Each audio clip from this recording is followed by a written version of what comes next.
ऐसी ही बेहतरीन कहानियाँ सुनने के लिए केपी नॉवल चैनल को लाइक, शेयर और सब्सक्राइब करें। आने वाली कहानियों के बारे में जानने के लिए हमारे टेलीग्राम से जुड़ें। लिंक डिस्क्रिप्शन में है। BTTH from genius to invincible, अध्याय 191, आग उधार लेना। मेडुसा, अगर तुम सच में विकसित हो गई होती और रैंक 7 जादुई जानवर के स्तर पर पहुंच गई होती तो मुझे वास्तव में तुमसे सावधान रहना पड़ता। लेकिन अभी तुम सिर्फ एक आधे कदम की डू पूर्वज हो। तुम्हारे और एक सच्चे डू पूर्वज के बीच की खाई ऐसी चीज नहीं है जिसे सिर्फ रक्त रेखा से पाटा जा सके।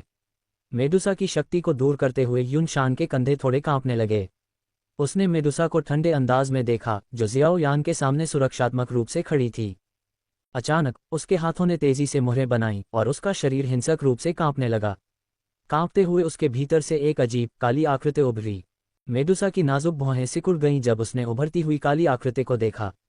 वह स्पष्ट रूप से महसूस कर सकती थी कि यह काली आकृति कोई भ्रम नहीं थी, इसमें बहुत अधिक ऊर्जा थी और इसमें एक शिखर डू सम्राट की शक्ति थी।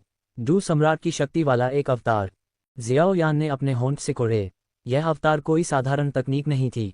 वह बता सकता था कि इसमें शक्तिशाली आध्यात्मिक शक्ति समाहित थी जो कुछ हद तक आत्मा, शरीर और डू तकनीक के संयोजन जैसा था। इसके बारे में सोचने की भी जरूरत नहीं थी। ये निस्संदेह आत्माओं के हॉल से एक डू तकनीक थी जो किसी अवतार को खुद से अलग करने की अनुमति देती थी। रानी मेडुसा तुरंत मुड़ी अवतार को रोकने के इरादे से, लेकिन युनशान का मुख्य शरीर उसके सामने प्रकट हुआ, उसका रास्ता रोक दिया। अवतार शक्तिशाली डू क्यूई को अपने हाथों में लेकर अत्यधिक गति से जियाओ यान की ओर उड़ गया। इसका इरादा पहले जियाओ यान की पालकी को चकनाचूर करना और फिर उसे पकड़ना था। लेकिन उस समय जियाओ यान के सामने एक बुजुर्ग व्यक्ति प्रकट हुआ। नवंबर LBJNN। आपकी औषधीय गोलियां वास्तव में प्राप्त करना आसान नहीं है। जिया जिंगतियान ने युनशान के अवतार के साथ हथेली पर वार किया। भयानक ऊर्जा ने तुरंत तबाही मचा दी जिससे जियाओ यान की पालकी हिंसक रूप से इधर उधर हिलने लगी। जब जियाओ यान ने जिया जिंगतियान को हस्तक्षेप करते देखा तभी उसने ग्रीन लोड स्कोर फ्लेम और 10,000 बीस्ट फ्लेम के अग्नि बीजों को वापस अपने शरीर में वापस ले लिया। जिया जिंगतियान उसकी रक्षा के लिए आगे आएगा, ये कुछ ऐसा था जिसकी जियाओ यान ने उम्मीद नहीं की थी। आखिरकार वह वर्तमान में मिक्स्ड बोन मोल्डिंग पिल का उत्पादन नहीं कर सकता था, इसलिए शाही परिवार के लिए उसका कीमिया वादा अधिकांश भाग के लिए केवल एक मौखिक समझौता था। मिस्टी क्लाउड संप्रदाय को अपमानित करना, जिसके पास अब एक डू पूर्वज था, एक मौखिक वादे के लिए सार्थक नहीं लग रहा था, चाहे कोई इसके बारे में कैसे भी सोचे। हालांकि सावधानीपूर्वक विचार करने पर जिया जिंगतियान की हरकतें बिल्कुल सही लगीं। अगर युनशान ने डू पूर्वज क्षेत्र में प्रवेश नहीं किया होता तो मिस्टी क्लाउड संप्रदाय सिर्फ एक भयंकर बाघ होता जो जियामा शाही परिवार को धमकी देने में सक्षम होता। लेकिन अब चीजें अलग थीं। युनशान ने डू पूर्वज तक प्रवेश किया था। किसी को ये जानना था कि पूरे जियामा साम्राज्य में एक भी डू पूर्वज नहीं था। सबसे मजबूत साधक और सबसे मजबूत कीमियागर दोनों ही मिस्टी क्लाउड संप्रदाय में थे। मिस्टी क्लाउड संप्रदाय अब सिर्फ जियामा शाही परिवार के लिए खतरा नहीं था, वे किसी भी समय शाही परिवार के शासन को आसानी से उखाड़ फेंक सकते थे। इसलिए अब जिया जिंगतियान को जो करना था वह था खुद को जियाओ यान के साथ जोड़ना। भले ही वह जियाओ यान को पूरी तरह से जीत न सके, लेकिन उसे मिस्टी क्लाउड संप्रदाय को यह बताना था कि जियामा शाही परिवार जियाओ यान से बंधा हुआ था, कि वे एक ही नाव में सवार थे। अन्यथा यदि युनशान ने जियामा साम्राज्य को नया स्वरूप देने का फैसला किया तो जियाओ यान के पास मिस्टी क्लाउड संप्रदाय के खिलाफ शाही परिवार की मदद करने का कोई कारण नहीं होगा। कम से कम यदि मिस्टी क्लाउड संप्रदाय बाद में शाही परिवार के साथ हिसाब किताब निपटाना चाहता है तो उन्हें जियाओ यान और मेडुसा के चरों पर सावधानीपूर्वक विचार करना होगा। जिया जिंगतियान ने युनशान के आध्यात्मिक अवतार को पीछे धकेलते हुए एक जोरदार धमाका किया। जिया जिंगतियान, चूंकि आप हस्तक्षेप करने पर जोर देते हैं, इसलिए हमारी पुरानी दोस्ती की अवहेलना करने के लिए मुझे दोष न दें। युनशान के अवतार ने भारी आवाज में कहा। ऐसा लग रहा था कि इसमें युनशान की बुद्धि है। जिया जिंगतियान को उसे रोकने के लिए आगे बढ़ते देखकर उसकी अभिव्यक्ति तुरंत ठंडी हो गई और वह तेजी से चिल्लाया। जिया जिंगतियान ने एक कड़वी मुस्कान दी और आह भरी। उसने तेजी से डू क्यू को अपने हाथों में समेटा और कहा, अगर तुम अभी भी चोटी के डू सम्राट या आधे कदम के डू पूर्वज होते तो मैं शायद इस कीचड़ भरे पानी में नहीं उलझना चाहता। लेकिन अब तुम बहुत ताकतवर हो, पूरे जियामा साम्राज्य को दिन रात बेचैन करने के लिए काफी ताकतवर। एक पल में चोटी के डू सम्राट जिया जिंगतियान और युनशान के अवतार युद्ध में उलझ गए। स्वाभाविक रूप से अवतार मुख्य शरीर की पूरी ताकत नहीं रख सकता था, इसलिए फिलहाल वह जिया जिंगतियान को मात नहीं दे सकता था। आसमान की सबसे ऊंची चोटियों पर युनशान के मुख्य शरीर ने गुस्से से चिल्लाते हुए कहा, क्योंकि उसका चेहरा काला और ठंडा हो गया था। उसके शरीर से एक भयानक आभा निकली, क्योंकि उसके हाथों ने तेजी से मुहरें बना ली थीं। उसका दाहिना हाथ लहराया।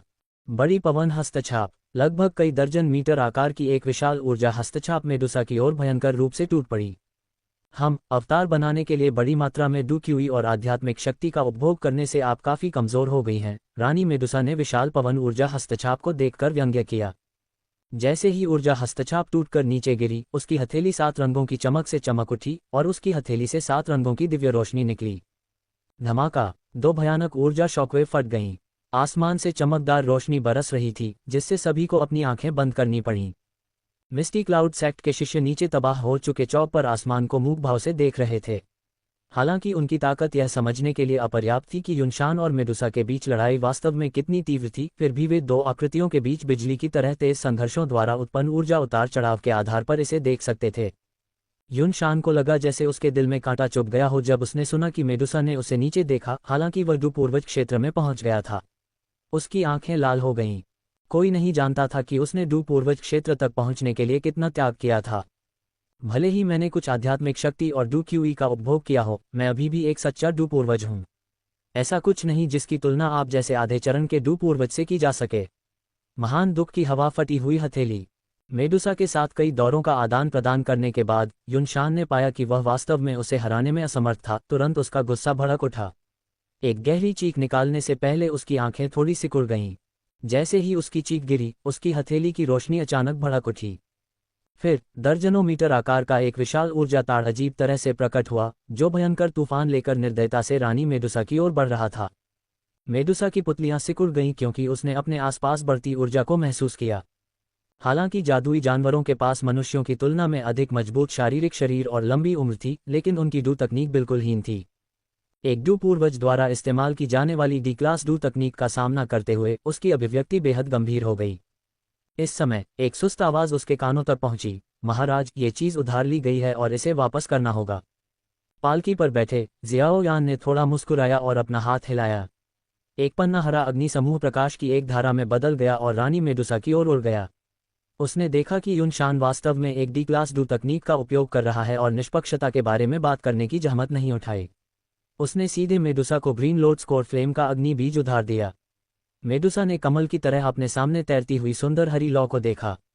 उसने हल्के से सूंघते हुए कहा, ये शुरू में मूल रूप से मेरी थी।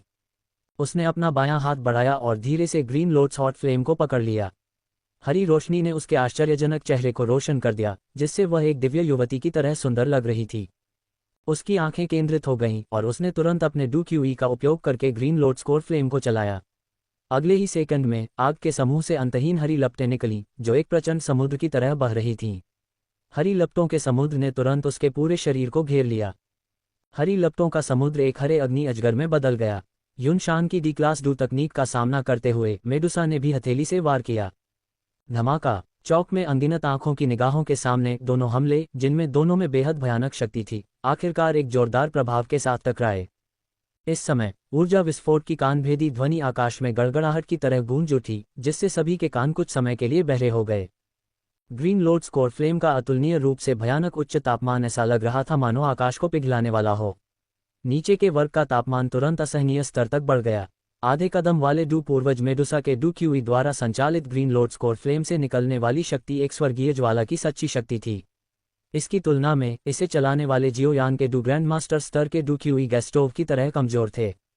अध्याय 192, एक शब्द ही काफी है। जियाओयान पालकी पर बैठा हुआ असहाय महसूस कर रहा था, क्योंकि वह ऊपर आधे आसमान में फैली हरी लपटों को देख रहा था।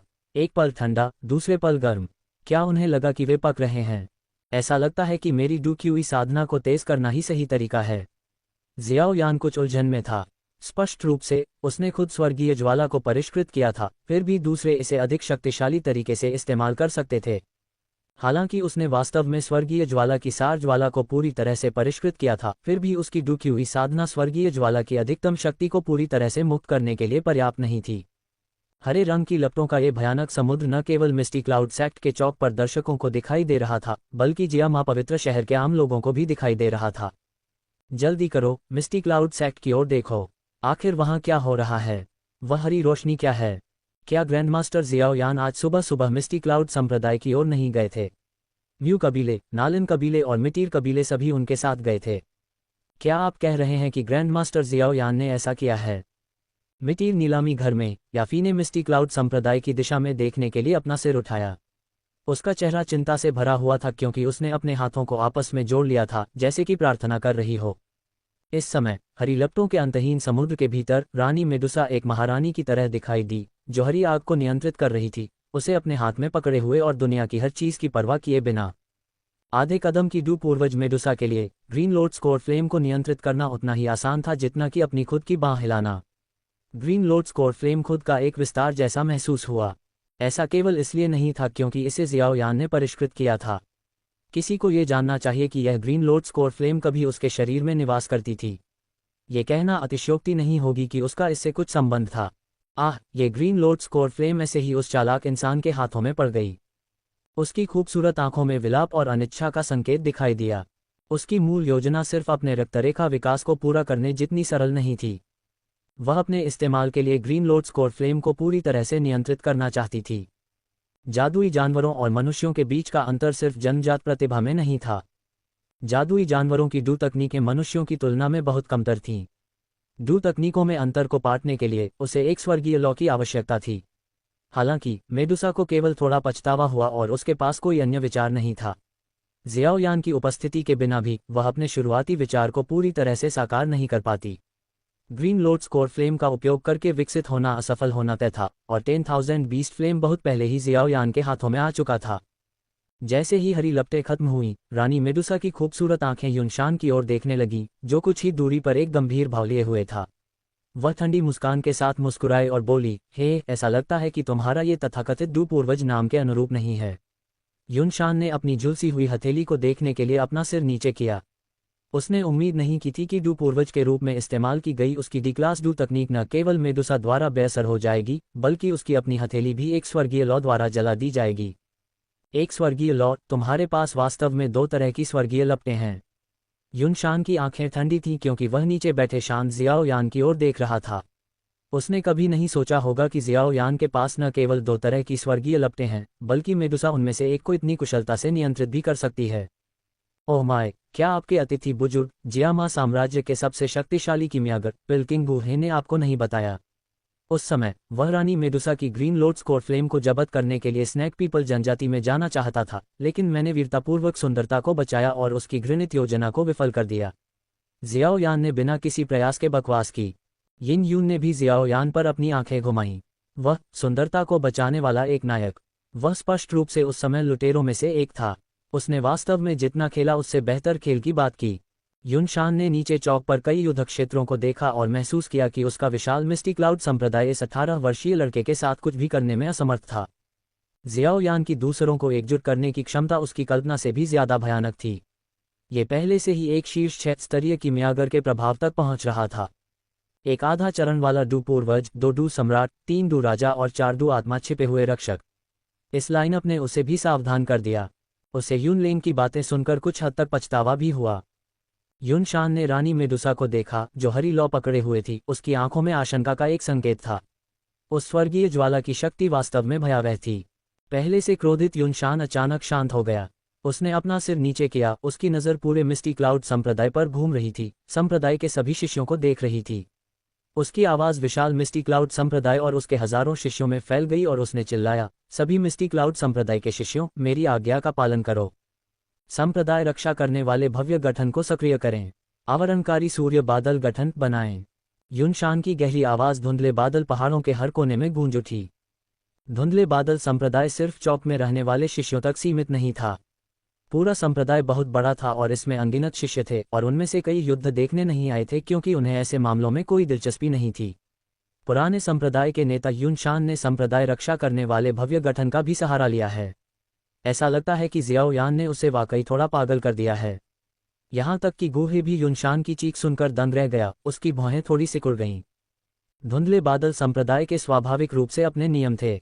कुछ शिष्य और बुजुर्ग कभी भी सांसारिक मामलों में खुद को शामिल नहीं करते थे और केवल साधना पर ध्यान केंद्रित करते थे, ठीक गूहे की तरह, जिन्हें इन मामलों की परवाह नहीं थी। चाहे युनलेंग को पीटा जा रहा हो या किसी की हत्या की जा रही हो, वह छठी श्रेणी के कीमियागर के रूप में अपनी प्रतिष्ठा का उपयोग दूसरों से बदला लेने के लिए नहीं करेगा। लेकिन संप्रदाय की रक्षा करने वाले भव्य गठन के सक्रिय होने के बाद यह अलग था। यह मिस्टी क्लाउड संप्रदाय के लिए जीवन मरण का क्षण था। सभी सदस्यों को अपनी ताकत का योगदान देने की आवश्यकता थी। अनगिनत मिस्टी क्लाउड संप्रदाय के शिष्य पहले तो दंग रह गए जब उन्होंने चौक पर गूंजती हुई चीख सुनी। फिर जो शिष्य साधना कर रहे थे वे विभिन्न चौकों, हॉल, प्रशिक्षण मैदानों, छात्रावासों और भव्य गठन के अन्य नोड्स की ओर भागे। उन्होंने धीरे धीरे अपनी आंखें बंद करने से पहले एक स्वर में चिल्लाया। कुछ ही क्षणों बाद इन हॉल से सफ़ेद ऊर्जा की किरणें उठीं। सफ़ेद धुंध जैसी ऊर्जा की एक अंतहीन धारा आकाश में उमड़ पड़ी। चौक में खड़े गुहे ने भी अपनी डुक्यूई को भव्य गठन में डाल दिया। अंत में सफ़ेद ऊर्जा ने लगभग पूरे आकाश को अस्पष्ट कर दिया। एक नज़र में ऐसा लग रहा था जैसे बादलों के समुद्र में हो और युनशान बीच में ही था। मेडुसा ने एक बार फिर ग्रीन लोड्स कोर फ्लेम को चलाया जब उसने देखा कि पूरे मिस्टी क्लाउड सेक्ट ने सेक्ट प्रोटेक्टिंग ग्रैंड फॉर्मेशन को सक्रिय कर दिया है। लेकिन इस बार अंतहीन हरी लपटें वास्तव में मोटी सफ़ेद ऊर्जा द्वारा अवरुद्ध थीं। उसकी आंखों में 7 रंग की रोशनी चमक उठी क्योंकि उसके शरीर के भीतर 7 रंग के स्वर्ग निगलने वाले अजगर की रक्त रेखा शक्ति झरने की तरह फूट पड़ी। ग्रीन लोड्स कोर फ्लेम एक हरे रंग के स्वर्गीय अजगर में बदल गया जो पूरे ग्रैंड फॉर्मेशन के चारों ओर भयंकर रूप से कुंडलित हो गया और सफ़ेद ऊर्जा को काट रहा था। लेकिन फिर भी वह थोड़े समय में मिस्टी क्लाउड सेक्ट के सेक्ट प्रोटेक्टिंग ग्रैंड फॉर्मेशन को भेदने में असमर्थ थी। जियाओ यान, सावधान। जिस क्षण फॉर्मेशन पूरा हुआ, हाई बोडोन को कुछ महसूस हुआ और उसने जियाओ यान पर चिल्लाया। अगले ही पल पालकी के चारों ओर जमीन से अचानक सफ़ेद ऊर्जा का एक समूह फूट पड़ा और जियाओ यान की ओर बढ़ गया। झपट्टा झपट्टा झपट्टा। अनगिनत श्वेत ऊर्जा की लपटें तुरंत ही जियोयान के चारों अंगों पर जंजीरों की तरह चिपक गईं। बच्चे, यद्यपि स्वर्गीय लपटें शक्तिशाली हैं, वे धुंधले बादल संप्रदाय के हजारों शिष्यों का मुकाबला नहीं कर सकती। युनशान की आवाज़ हवा से आई। उसका लक्ष्य हमेशा जियोयान को पकड़ना था। संयमित जियोयान ने आकाश में युनशान को देखा और असहाय होकर अपना सिर हिलाया। आह, कितनी परेशानी है। बूढ़े लिंग, अगर मैं आपकी सहायता मांगूं तो मुझे आश्चर्य है कि क्या शर्तें होंगी। जैसे ही उसने बोलना समाप्त किया, पालकी के बगल में छायाएं अचानक एक भयानक तरीके से तड़पने लगीं। कुछ क्षण बाद एक काली आकृति धीरे धीरे उभरी। बस एक पल में काले वस्त्र पहने एक आकृति पतली हवा से सभी की आंखों के सामने प्रकट हुई। काले रंग की आकृति के प्रकट होने के साथ ही हाई बोडोंग, जिया जिंगतियान, फामा, युनलेंग और अन्य लोगों के हाव भाव पलक झपकते ही बदल गए। एक और डू सम्राट। लिंगयंग ने धीरे से सिर झुकाया और सम्मानपूर्वक कहा, युवा मास्टर जियाओयान का वचन ही काफ़ी है। ये वह तुरुप का पत्ता था जिसे जियाओयान हमेशा से छुपा रहा था, नर्म चावल खाना। ऐसा नहीं था कि जियाओयान नर्म चावल खाना चाहता था, लेकिन ये बहुत ही लुभावना था। TLN, नर्म चावल खाना, आमतौर पर एक ऐसे पुरुष को संदर्भित करता है जो किसी महिला के संसाधनों या समर्थन पर निर्भर होता है या उससे जीता है। क्या ऐसा है? फिर मुझे बूढ़े लिंग को परेशान करना होगा। लिंगयंग की आंखें तेजी से केंद्रित हो गईं क्योंकि उसका पूरा शरीर डुक्यूई के साथ फूट पड़ा। इस पल में आसपास की दुनिया की ऊर्जा अचानक पागल हो गई। माउंटेन सील खोलें। अध्याय 193, अंतिम कार्ड। विभिन्न भावनाओं से भरी अनगिनत आंखों की निगाहों के नीचे जियाओयान के बगल में काले वस्त्र पहने बुजुर्ग इस समय अपने शरीर के भीतर अपनी क्यूई विधि को पागलपन से प्रसारित कर रहे थे। उनके हाथों की मुहरें अचानक बदल गईं और एक समान रूप से विशाल और दुर्जय ऊर्जा अचानक आकाश में बढ़ गई। माउंटेन सील खोलो। जैसे ही लिंगयंग की धीमी आवाज़ उसके दिल में गूंजी, कई मीटर बड़ी एक विशाल ऊर्जा हस्तछाप अचानक प्रकट हुई। जिस क्षण यह ऊर्जा हस्तछाप प्रकट हुई, मिस्टी क्लाउड संप्रदाय का पूरा स्थान और यहाँ तक कि पूरा मिस्टी क्लाउड माउंटेन भी लहरों की तरह तेजी से लहराने लगा। आसपास की प्राकृतिक ऊर्जा सीधे बादलों में चली गई। इस भयानक ऊर्जा उतार चढ़ाव ने सभी को अंदर तक झकझोर दिया। वह दुनिया की ऊर्जा को जुटा रहा है। डी क्लास नहीं, सिर्फ इतना ही नहीं, ऐसी भयानक विश्व ऊर्जा बिल्कुल भी लो डी क्लास डू तकनीक जितनी सरल नहीं है। जिया जिंगतियान और अन्य डू सम्राटों ने अपनी आंखें चौड़ी कर लीं, जिससे उनके चेहरे पर सदमे और डर के भाव प्रकट हुए। अनुभवी कुलीन डू सम्राटों या यहाँ तक कि शीर्ष डू सम्राटों के रूप में उन्होंने कमोबेश निम्न डी क्लास डू तकनीकें सीखी या देखी थीं, लेकिन इंटरमीडिएट या उच्च डी क्लास डू तकनीकें उन्होंने उन्हें कभी नहीं देखा था। आमतौर पर किसी ऐसे व्यक्ति के लिए जो अभी अभी डू सम्राट के दायरे में आया है, डी क्लास डू तकनीकें हासिल करना बहुत मुश्किल था। केवल पुरानी पीढ़ी के डू सम्राट या यहाँ तक कि शीर्ष डू सम्राट ही संभवतः निम्न डी क्लास डू तकनीकें सीख सकते थे। जहाँ तक इंटरमीडिएट और उच्च डी क्लास डू तकनीकें हैं, वे मूल रूप से डू पूर्वजों के दायरे में थीं। यहाँ तक कि एक 9 सितारा डू पूर्वज भी एक उच्च डी क्लास डू तकनीक को एक छिपे हुए तुरुप के पत्ते के रूप में रखेगा। वे अंतिम चालें थीं। जब तक कोई किसी प्रमुख गुट का डू सम्राट न हो, वह इंटरमीडिएट डी क्लास या उच्च डू तकनीकों के संपर्क में नहीं आ सकता। जियाओ यान ने आश्चर्य से लिंग यंग को देखा, उसकी आंखें सिकुड़ गईं। लिंग यंग के सबसे करीब होने के कारण उसने इसे सबसे स्पष्ट रूप से महसूस किया। वह 100% निश्चित हो सकता था कि यह एक हाई डी क्लास डू तकनीक थी। आखिरकार उसने खुद एक लो डी क्लास क्यू विधि और फ्लेम स्प्लिटिंग सुनामी की साधना की थी। उसके स्टोरेज रिंग में हाई डी क्लास डू तकनीक भी थी, लेकिन वे उसके लिए साधना के लिए उपयुक्त नहीं थीं। कोई आश्चर्य नहीं कि हुनहुजी भी ज़ुनेर के पीछे की ताकतों से सावधान था। शिखर डू सम्राट लिंग यंग ने वास्तव में एक हाई डी क्लास डू तकनीक की साधना की थी। ये गुट उसकी कल्पना से भी अधिक अथाह था। धमाका! लिंग यंग ने अपनी हथेली जमीन पर पटकी। तुरंत पूरे मिस्टी क्लाउड माउंटेन की प्राकृतिक ऊर्जा उसके हमले का अनुसरण करती हुई प्रतीत हुई, साथ ही साथ पहाड़ की ओर विस्फोट करती हुई। जमीन हिल गई और पहाड़ जोरदार गड़गड़ाहट के साथ कांप उठा। पूरा मिस्टी क्लाउड माउंटेन ढहने वाला लग रहा था। गड़गड़ाहट के बीच चट्टानें लुढ़की और रेत उड़ी, पहाड़ टूट गए और धरती फट गई। क्या हो रहा है? अचानक धरती के फटने से मिस्टी क्लाउड माउंटेन के तल पर कई लोग चौंक गए, खासकर वे जो अभी भी सीढ़ियां चढ़ रहे थे और जो मिस्टी क्लाउड सिटी में खरीदारी और टहल रहे थे। वे पहाड़ के ऊपर मिस्टी क्लाउड संप्रदाय को देखते हुए अपने नितंबों पर गिर पड़े। आखिर क्या हो रहा है? क्या ये भूकंप है? ये ठीक वैसा ही था जैसा लिंग यंग ने डू तकनीक का इस्तेमाल किया था। Open mountain seal. एक हथेली एक पहाड़ को चीर सकती है। बेशक लिंग यंग की चोटी डू सम्राट की ताकत के साथ एक हथेली से एक साधारण ऊंचे पहाड़ को चकनाचूर करना कोई समस्या नहीं हो सकती है, लेकिन मिस्टी क्लाउड माउंटेन संप्रदाय द्वारा संरक्षित भव्य संरचना द्वारा संरक्षित था। हालांकि लिंग यंग का इरादा मिस्टी क्लाउड माउंटेन को नष्ट करना नहीं था, बल्कि संप्रदाय की रक्षा करने वाली भव्य संरचना को तोड़ना था। एक के बाद एक टकराने की आवाजें गूंजने लगीं। उसी समय पूरे मिस्टी क्लाउड संप्रदाय को कवर करने वाले भव्य गठन के सभी नोड्स पर हमला हुआ। और गूहे उनमें से सबसे मजबूत था और द्वंद्व युद्ध वर्ग पर खड़ा था, जिसने इसका खामियाजा भुगता। उसके मुंह से खून की एक बूंद निकली और वह पलटवार झेल रहा था।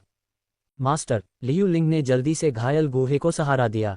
मैं ठीक हूँ, ये गठन के टूटने से थोड़ी सी प्रतिक्रिया है। गूहे ने अपनी चोटों से उबरने के लिए तुरंत टियर 5 की गोली ली। उसने लिंग यंग को आश्चर्य से देखा, जिसका फिगर एक काले लबादे से छिपा हुआ था, और उसकी आंखों में कुछ आशंका दिखी क्योंकि उसने पालकी की ओर देखा जहां जियाओ यान था। कोई आश्चर्य नहीं कि उसके कीमिया कौशल इतनी जल्दी बेहतर हो गए हैं। गूहे को अब विश्वास हो गया कि जियाओ यान के पीछे कोई बड़ा गुट जरूर होगा। इसके अलावा ये गुट मिस्टी क्लाउड संप्रदाय से बहुत बड़ा था। उपस्थित लोगों में से केवल हाई बोडोंग ही जियाओ यान के तरीकों से आश्चर्यचकित नहीं था, क्योंकि उसे बहुत पहले से पता था कि जियाओ यान को एक बड़े गुट का समर्थन प्राप्त है। इसलिए जब जियाओ यान मिस्टी क्लाउड संप्रदाय का सामना करना चाहता था, तो वह शांति से उसके बगल में खड़ा हो जाता था। मिस्टी क्लाउड संप्रदाय के संप्रदाय रक्षा करने वाले भव्य गठन को एक ही हथेली से तोड़ना उपस्थित कई शिष्यों को चौंका देता है। जब वे अपने होश में आए तो उनके सिर के ऊपर कवरिंग सन क्लाउड गठन पहले ही गायब हो चुका था। केवल सफेद धुंध का एक समूह यूशान की रक्षा कर रहा था। लिंग यंग ने अपना सिर उठाकर यूशान को देखा, जो ग्रीन लोड स्कोर फ्लेम से घिरा हुआ था, और मजाक करते हुए कहा, मुझे उम्मीद नहीं थी कि जियामा साम्राज्य का प्रसिद्ध मिस्टी क्लाउड संप्रदाय ऐसी स्थिति में होगा। पूरे संप्रदाय के हजारों लोगों ने एक ऐसे लड़के से निपटने के लिए हाथ मिलाया जिसकी उम्र 20 साल भी नहीं थी। तुमने सच में वह सारा सम्मान खो दिया है जो युनपो तियान ने उस समय पूरे महाद्वीप में मिस्टी क्लाउड संप्रदाय के लिए कमाया था। कितना अफसोस की बात है। एक समय का गौरवशाली मिस्टी क्लाउड संप्रदाय अब मुश्किल से एक स्टार डू पूर्वज ही पैदा कर सकता है, और उसकी ताकत भी औसत दर्जे की है। उस समय के युनपो तियान की तुलना में ये वास्तव में बहुत दूर की बात है। युनशान ने अपना बड़ा हाथ हिलाया और संघनित सफेद ऊर्जा फूट पड़ी, जो मेडुसा के ग्रीन लोड स्कोर फ्लेम के बंधनों से मुक्त हो गई। मध्य हवा में खड़े होकर उसने लिंग यंग को देखा और गहरी आवाज में कहा, तुम सेंट्रल प्लेन्स के विशेषज्ञ होगे। क्या मैं जान सकता हूं कि तुम किस गुट से संबंधित हो? हालांकि मैं लंबे समय से एकांत में हूं, फिर भी मैं महाद्वीप के गुटों के बारे में एक दो बातें जानता हूं। यह मैं नहीं बता सकता। लिंग यंग ने अपने हाथ फैलाए, फिर उसकी अभिव्यक्ति कुछ गंभीर हो गई और उसने भारी आवाज में कहा, लेकिन मैं तुम्हें एक सलाह दूंगा। यह मत सोचो कि डू पूर्वज बनने से तुम्हें अपनी मर्जी के मुताबिक काम करने की अनुमति मिल जाती है। बेहतर होगा कि तुम इस छोटे से साथी के खिलाफ लापरवाही से कोई कदम न उठाओ, अन्यथा आपको भविष्य में इसका पछतावा जरूर होगा। हालांकि अब ऐसा लगता है कि आप वास्तव में उसके साथ कुछ भी नहीं कर सकते। लिंग यंग के पीछे काले रंग के दो क्यूई पंखों की एक जोड़ी दिखाई दी, क्योंकि वह और मेडुसा ने युनशान को आगे और पीछे से घेर लिया था। हालांकि लिंग यंग केवल डू सम्राट क्षेत्र के शिखर पर था, लेकिन उसे कई वर्षों तक ज़ुनेर का अनुसरण करने का लाभ मिला था और उसने कुछ शक्तिशाली डू तकनीक और क्यूई विधियां प्राप्त की थीं। उसकी ताकत जिया जिंग तियान की तुलना में बहुत अधिक थी। रानी मेडुसा के साथ मिलकर ग्रीन लॉर्ड स्कॉरफ्लेम को नियंत्रित करते हुए, भले ही युन शान एक डू पूर्वज था, ये कहना मुश्किल था कि कौन जीतेगा या हारेगा। एक बजने वाली आवाज़ के साथ युन शान ने एक सियान तेज तलवार निकाली। यह एक हथियार था जिसे उसने खुद बनाया था, एक शक्तिशाली शीर्ष रैंक 6 हथियार। जैसे जैसे ऊर्जा बढ़ती गई, तीनों ने अगले सेकंड में लगभग एक साथ अपनी चाल चली। मेडुसा की आंखें सिकुड़ गईं और ग्रीन लॉर्ड स्कॉरफ्लेम तुरंत बदल गई कई अग्निसापों में जो सभी दिशाओं से युन शान की ओर झपट पड़े। लिंग यंग ने अपना आकार छिपा लिया, किसी भी क्षण घातक हमला करने के लिए तैयार। आकाश में तीव्र ऊर्जा टकराव के विस्फोट हुए। भले ही युन शान एक सितारा डू पूर्वज था जो रानी मेडुसा का सामना कर रहा था, जिसके पास एक स्वर्गीय ज्वाला थी, और लिंग यंग जो किसी भी समय चुपके से हमला कर सकता था, उच्च स्तरीय युन शान ने खुद को अभिभूत पाया और वास्तव में नुकसान में पड़ गया। जियाओ यान ने अपने चेहरे को अपने हाथ से सहारा दिया और आकाश में भयंकर युद्ध को देखते हुए पालकी पर लेट गया। युद्ध के बाद के झटके हवा के झोंकों में बदल गए, जिससे पालकी हिलते समय लयबद्ध रूप से चरमराने लगी, जिससे उसे थोड़ी नींद आ गई। ऐसा लगता है कि मुझे वास्तव में कोई कदम उठाने की जरूरत नहीं है।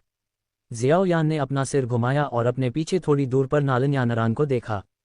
इस समय नालन यानरान की खूबसूरत आंखें भी बादलों के ऊपर हो रही लड़ाई को आश्चर्य से देख रही थीं। अरे, जियाओ यान ने पुकारा। ओह, तभी नालन यानरान अपनी हैरानी से बाहर आए। उसे नहीं पता था कि जियाओ यान उसे क्यों बुला रहा था। क्या तुम्हारे मिस्टी क्लाउड संप्रदाय के पास कोई और तुरुप का पत्ता है?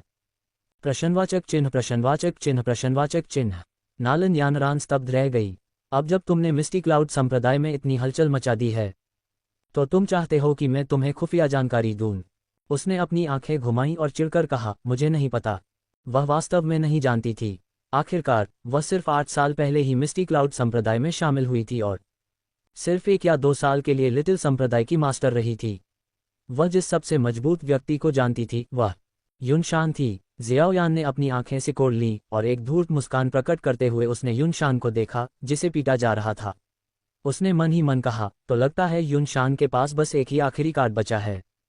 अध्याय 194 शराब डालना। युन शान के अवतार के साथ एक भयंकर युद्ध के बाद एक जोरदार धमाका हुआ जब जिया जिंग तियान ने आखिरकार हथेली के प्रहार से उसे चकनाचूर कर दिया।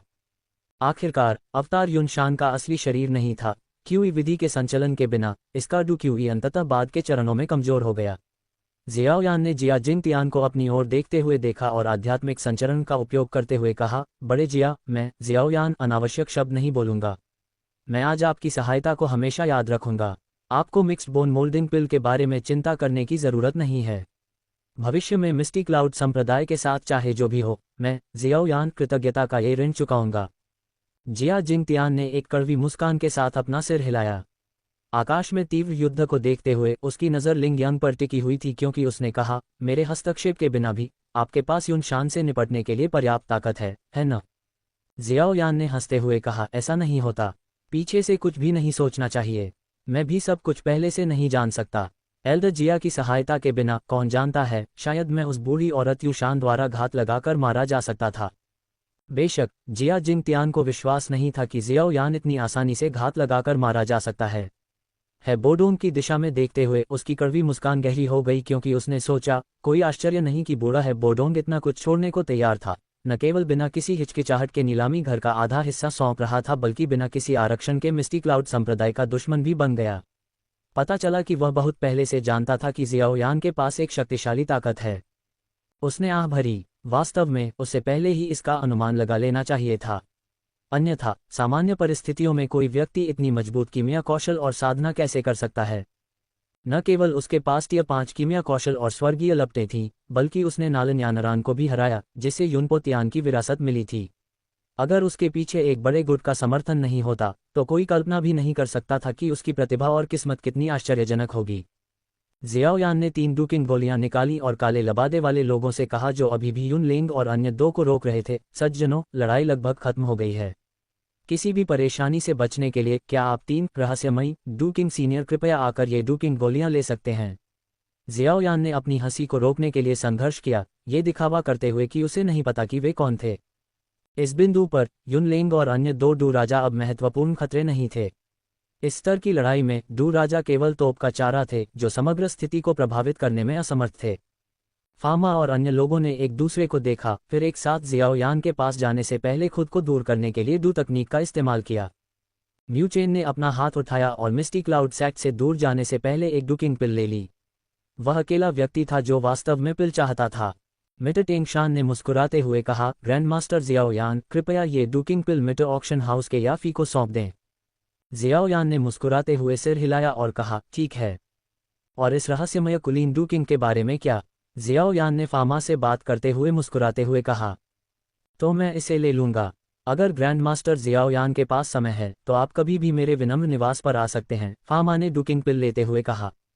जियाओयान द्वारा परिष्कृत उत्तम गुणवत्ता वाली डुकिंग पिल उसके अपने कीमिया कौशल को बेहतर बनाने में बेहद मददगार होगी।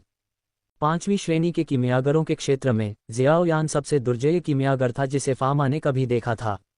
मिस्टी क्लाउड संप्रदाय से तीनों के उड़ जाने के बाद म्यू चेन, मिस्टर टेंगशान और फामा युद्ध देखने के लिए विभिन्न बहानों के तहत वापस लौटे। घंटी चुराते समय अपने कान ढकने के इस कृत्य ने युन लेंग और अन्य लोगों को इस हद तक क्रोधित कर दिया कि वे लगभग अपने दांत पीस रहे थे। ये बुरा आदमी वास्तव में सहन कर सकता है। जियाओयान ने ऊपर देखा तो युन शान के वस्त्र ग्रीन लोड स्कोर फ्लेम से जलकर राख हो गए थे। उसके शरीर पर कई जलने के घाव थे। फिर भी उसके पास अभी भी लड़ने की ताकत बची हुई थी और उसने हार मानने से इनकार कर दिया। ऊब महसूस करते हुए जियाओयान ने अपनी लगभग खाली शराब की बोतल हिलाई, पालकी से अपना सिर बाहर निकाला और पास में ही नालन्यानरान को पुकारा, अरे नालन्यानरान, मेरे लिए थोड़ी शराब डालो। क्या तुमने नहीं कहा था कि अगर तुम हार गए तो तुम गुलाम या नौकर बन जाओगे? खैर, तुम हार गए। जियोयान वास्तव में युन शान को गंभीरता से नहीं ले रहा था, यहाँ तक कि इस तरह के समय में मजाक करने और मौज मस्ती करने का मूड भी था। उसने अपने हाथ में शराब की बोतल लहराई जिससे नालन्यानरान अवाक रह गई, क्योंकि युद्ध समाप्त होने के बाद और युनलेंग के भाग जाने के बाद वह 3 साल पहले किए अपने वादे को पूरी तरह से भूल गई थी कि अगर वह हार गई तो वह दासी या नौकर बन जाएगी। क्या तुमने नहीं कहा कि सगाई रद्द हो गई है? नालन्यानरान कुछ पल के लिए शब्दों के अभाव में थी, उसे समझ में नहीं आ रहा था कि क्या कहे।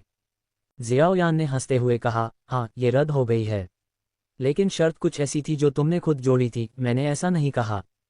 एक पल के लिए नालन्यानरान ने खुद को दुविधा में पाया। उसने दोनों हाथों से अपनी पोशाक के हेम को कसकर पकड़ लिया और अप्रत्याशित रूप से उसके सुंदर चेहरे पर शर्म की एक झलक दिखाई दी। जियाओयान ने उसके भाव देखे और चिढ़ाते हुए कहा, कोई अजीब विचार मत लाओ, मैं तुमसे केवल शराब डालने के लिए कह रहा हूं, कुछ और करने के लिए नहीं। नालन्यानरान ने अपने दांत पीस लिए, गुस्से से आगे बढ़ी, जियाओयान के हाथ से शराब की बोतल छीन ली और उसे एक गिलास में शराब पिला दी। ठीक है, मैं डाल दूंगी, क्या बड़ी बात है। वह वाकई शराब की बोतल हाथ में लिए पालकी के पास खड़ी थी। जियाओयान ने मुस्कुराते हुए अपना सिर हिलाया, एक घूंट में प्याला पी लिया, फिर 2 पूर्वज स्तर की लड़ाई देखने के लिए पालकी पर वापस लेट गया। मुझे आश्चर्य है कि किंगलिन अब कैसा कर रही है, क्या वह स्काई सरपेंट मैंशन में अच्छा कर रही है? जियाओयान किंगलिन के बारे में सोचने से खुद को रोक नहीं पाया, जो उसे हमेशा यंग मास्टर कहकर बुलाता था। किंगलिन इस नालन्यानरान से कहीं बेहतर था। जियाओयान ने शुरू में सोचा था कि लड़ाई काफी लंबे समय तक चलेगी, लेकिन उसने उम्मीद नहीं की थी कि यह इतनी अचानक खत्म हो जाएगी। एक अचानक विस्फोट आसमान में गड़गड़ाहट के साथ गूंज उठा।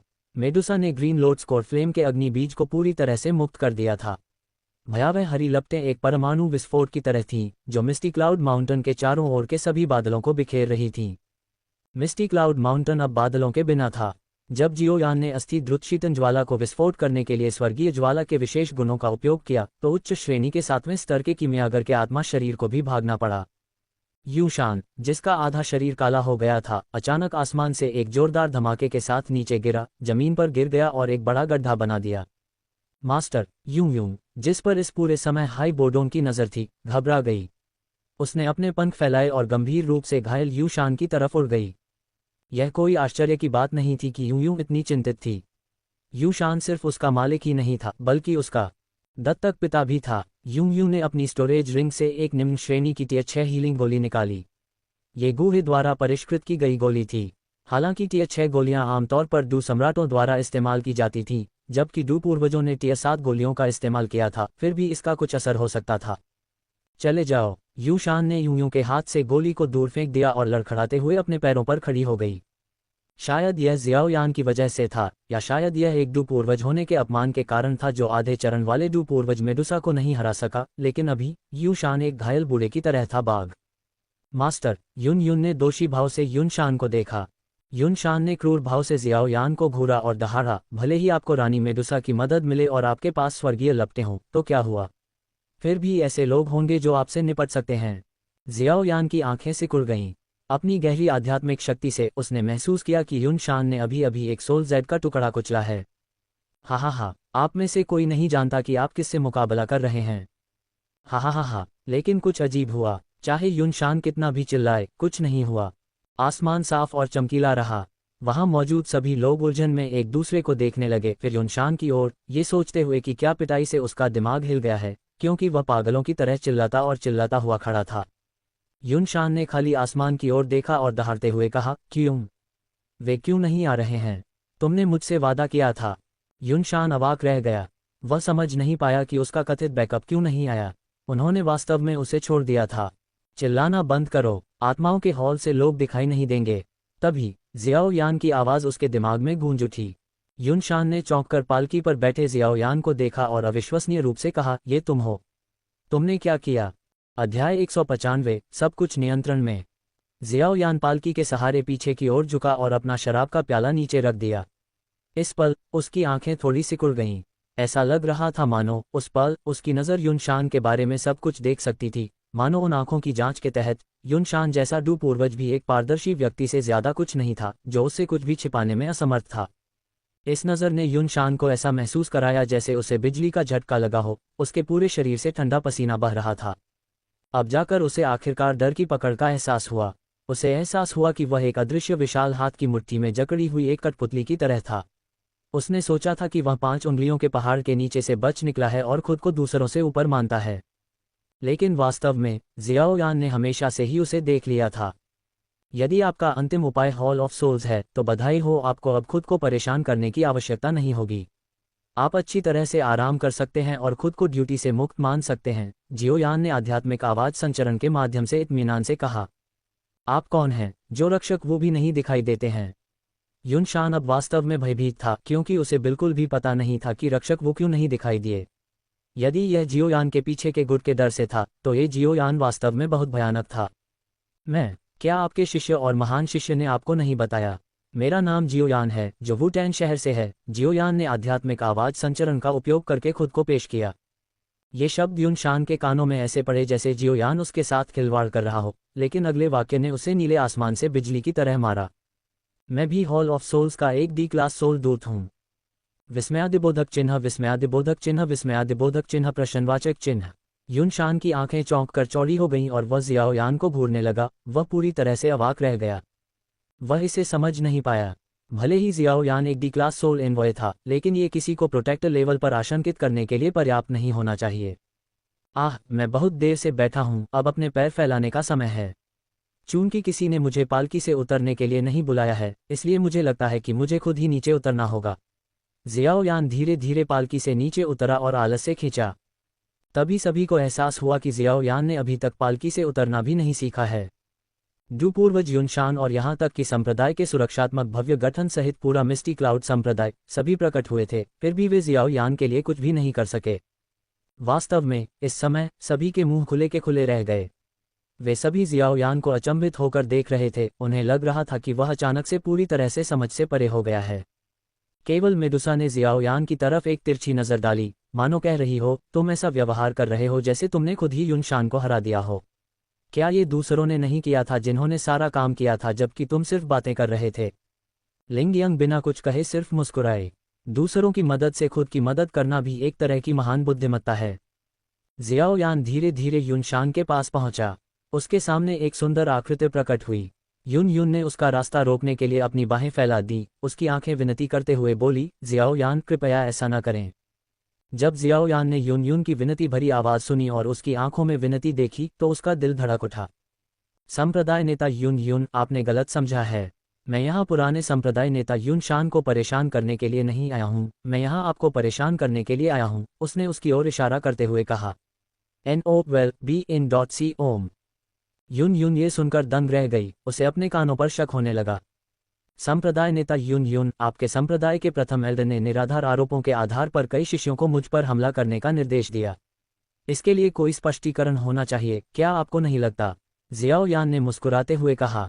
न केवल युन इस बात से हैरान थी, बल्कि युन शान को भी नहीं पता था कि जियाओ यान क्या योजना बना रहा था। युन की नाजुक भौहें थोड़ी सिकुड़ गईं। उसने युनलेंग की ओर देखा और कहा, युनलेंग, युनशा, युनडू, गे, ये तुम चारों ने बहुत बड़ी गलती की है। अब मिस्टी क्लाउड संप्रदाय के 9वीं पीढ़ी के संप्रदाय नेता के रूप में मैं तुम्हें संप्रदाय से निष्कासित करता हूँ। अपना सामान पैक करो और आज ही मिस्टी क्लाउड संप्रदाय छोड़ दो। ये शब्द सुनकर युनलेंग ने गुस्से से दहाड़ते हुए कहा, युन, तुम हमारे मिस्टी क्लाउड संप्रदाय के संप्रदाय नेता नहीं हो। मैं इसे स्वीकार नहीं करता। तुम्हें मुझे निष्कासित करने का कोई अधिकार नहीं है। मैं केवल संप्रदाय नेता युनशान से ही आदेश लेता हूँ। युनलेंग के गुस्से को देखकर युनशान ने अपनी नज़र जियाओ यान पर टिका दी। एक पल सोचने के बाद उसने धीरे से कहा, युन हमेशा से ही मिस्टी क्लाउड सेक्ट की सेक्ट लीडर रही है। उसके शब्द मेरे शब्द हैं। युनलेंग और बाकी लोग तुरंत ही स्तब्ध रह गए, मानो बिजली गिर गई हो और वहीं स्तब्ध होकर बैठ गए। चाहे उसने इसके बारे में कितना भी सोचा हो, युनलेंग समझ नहीं पाया कि युनशान उसे क्यों छोड़ देगा। ये तुम हो, जियाओ यान।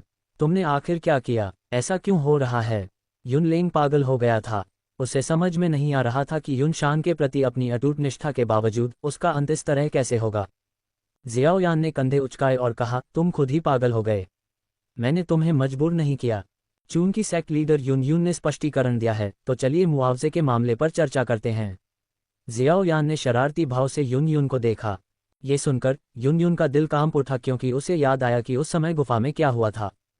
मैंने सुना है कि तुम्हारा जीवन और मृत्यु का द्वार एक गुप्त क्षेत्र है। नालन यानरान की ताकत में तेजी से सुधार वहां प्राप्त प्रशिक्षण के कारण हुआ था। मैं जीवन और मृत्यु के द्वार में प्रवेश करना चाहता हूं। जियाओ यान ने तुरंत अपनी चंचल अभिव्यक्ति को दूर किया और बहुत गंभीरता से कहा, तुम जीवन और मृत्यु के द्वार में प्रवेश करना चाहते हो? युन पूरी तरह से हैरान थी। उसने उम्मीद नहीं की थी कि जियाओ यान जो मुआवजा चाहता था वह जीवन और मृत्यु के द्वार में प्रशिक्षण था। जियाओ यान के अनुरोध को सुनकर नालन यानरान की सुंदर आंखें उसके पीछे आश्चर्य से चौड़ी हो गईं। उसे याद आया कि कुछ समय पहले उनके द्वंद्व के दौरान जियाओ यान ने पूछा था कि क्या जीवन और मृत्यु के द्वार में प्रवेश करने का कोई रास्ता है। क्या ये हो सकता है कि उसने जीवन और मृत्यु के द्वार में प्रवेश करने के लक्ष्य के साथ यह सब किया हो? नालन यानरान का चेहरा नाटकीय रूप से बदल गया। इस समय उसने जियाओ यान को ऐसे देखा जैसे वह कोई भयानक जानवर हो। क्या ये सब इस व्यक्ति द्वारा गणना की गई हो सकती है? लेकिन इस पर विचार करने के बाद उसे लगा कि यह असंभव है, क्योंकि जियाओ यान को संभवतः ये नहीं पता था कि प्रथम एल्डोस के लिए चीज़ों को बेवजह मुश्किल बना देगा, यहाँ तक कि हिंसा का सहारा भी लेगा। केवल युनशान के चेहरे पर चिंतनशील भाव था। थोड़ी देर सोचने के बाद युन ने कहा, जीवन और मृत्यु के द्वार में प्रवेश करने के लिए किसी ऐसे व्यक्ति की आवश्यकता होती है जो इसे सक्रिय कर सके। भले ही मैं संप्रदाय का नेता हूँ, मैं इसे जबरन नहीं खोल सकता, लेकिन यदि आप चाहें तो मैं आपको कोशिश करने दे सकता हूँ। जियाओ यान ने संप्रदाय के नेता युन को इसे संभव बनाने के लिए धन्यवाद दिया। ऐसा लगता है कि मुझे अभी भी मिस्टी क्लाउड संप्रदाय के सुंदर दृश्यों की सराहना करने का सौभाग्य मिला है, जियाओ यान ने एक धूप भरी मुस्कान के साथ कहा। फिर वह मुड़ा, अपना हाथ उठाया और आसपास के सभी दर्शकों को संबोधित किया, हर कोई, इस बार शो वास्तव में खत्म हो गया है। आप सभी को अब घर जाना चाहिए, देखने के लिए और कुछ नहीं है। हर कोई बता सकता था कि जियाओ यान जाने का विनम्र आदेश दे रहा था। जैसा कि उसने शुरू में कहा था, ये पहचानना जरूरी था कि कौन मेज़बान है और कौन मेहमान। अब जियाओ यान मेज़बान के अधिकार के साथ बोल रहा था, और इस बार किसी ने भी इसके विपरीत कहने की हिम्मत नहीं की, यहाँ तक कि युनशान ने भी नहीं, जो चुप रहा।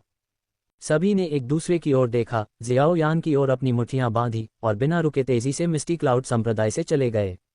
इस क्षण से जियामा साम्राज्य एक बड़ी उथल पुथल से गुजरने वाला था।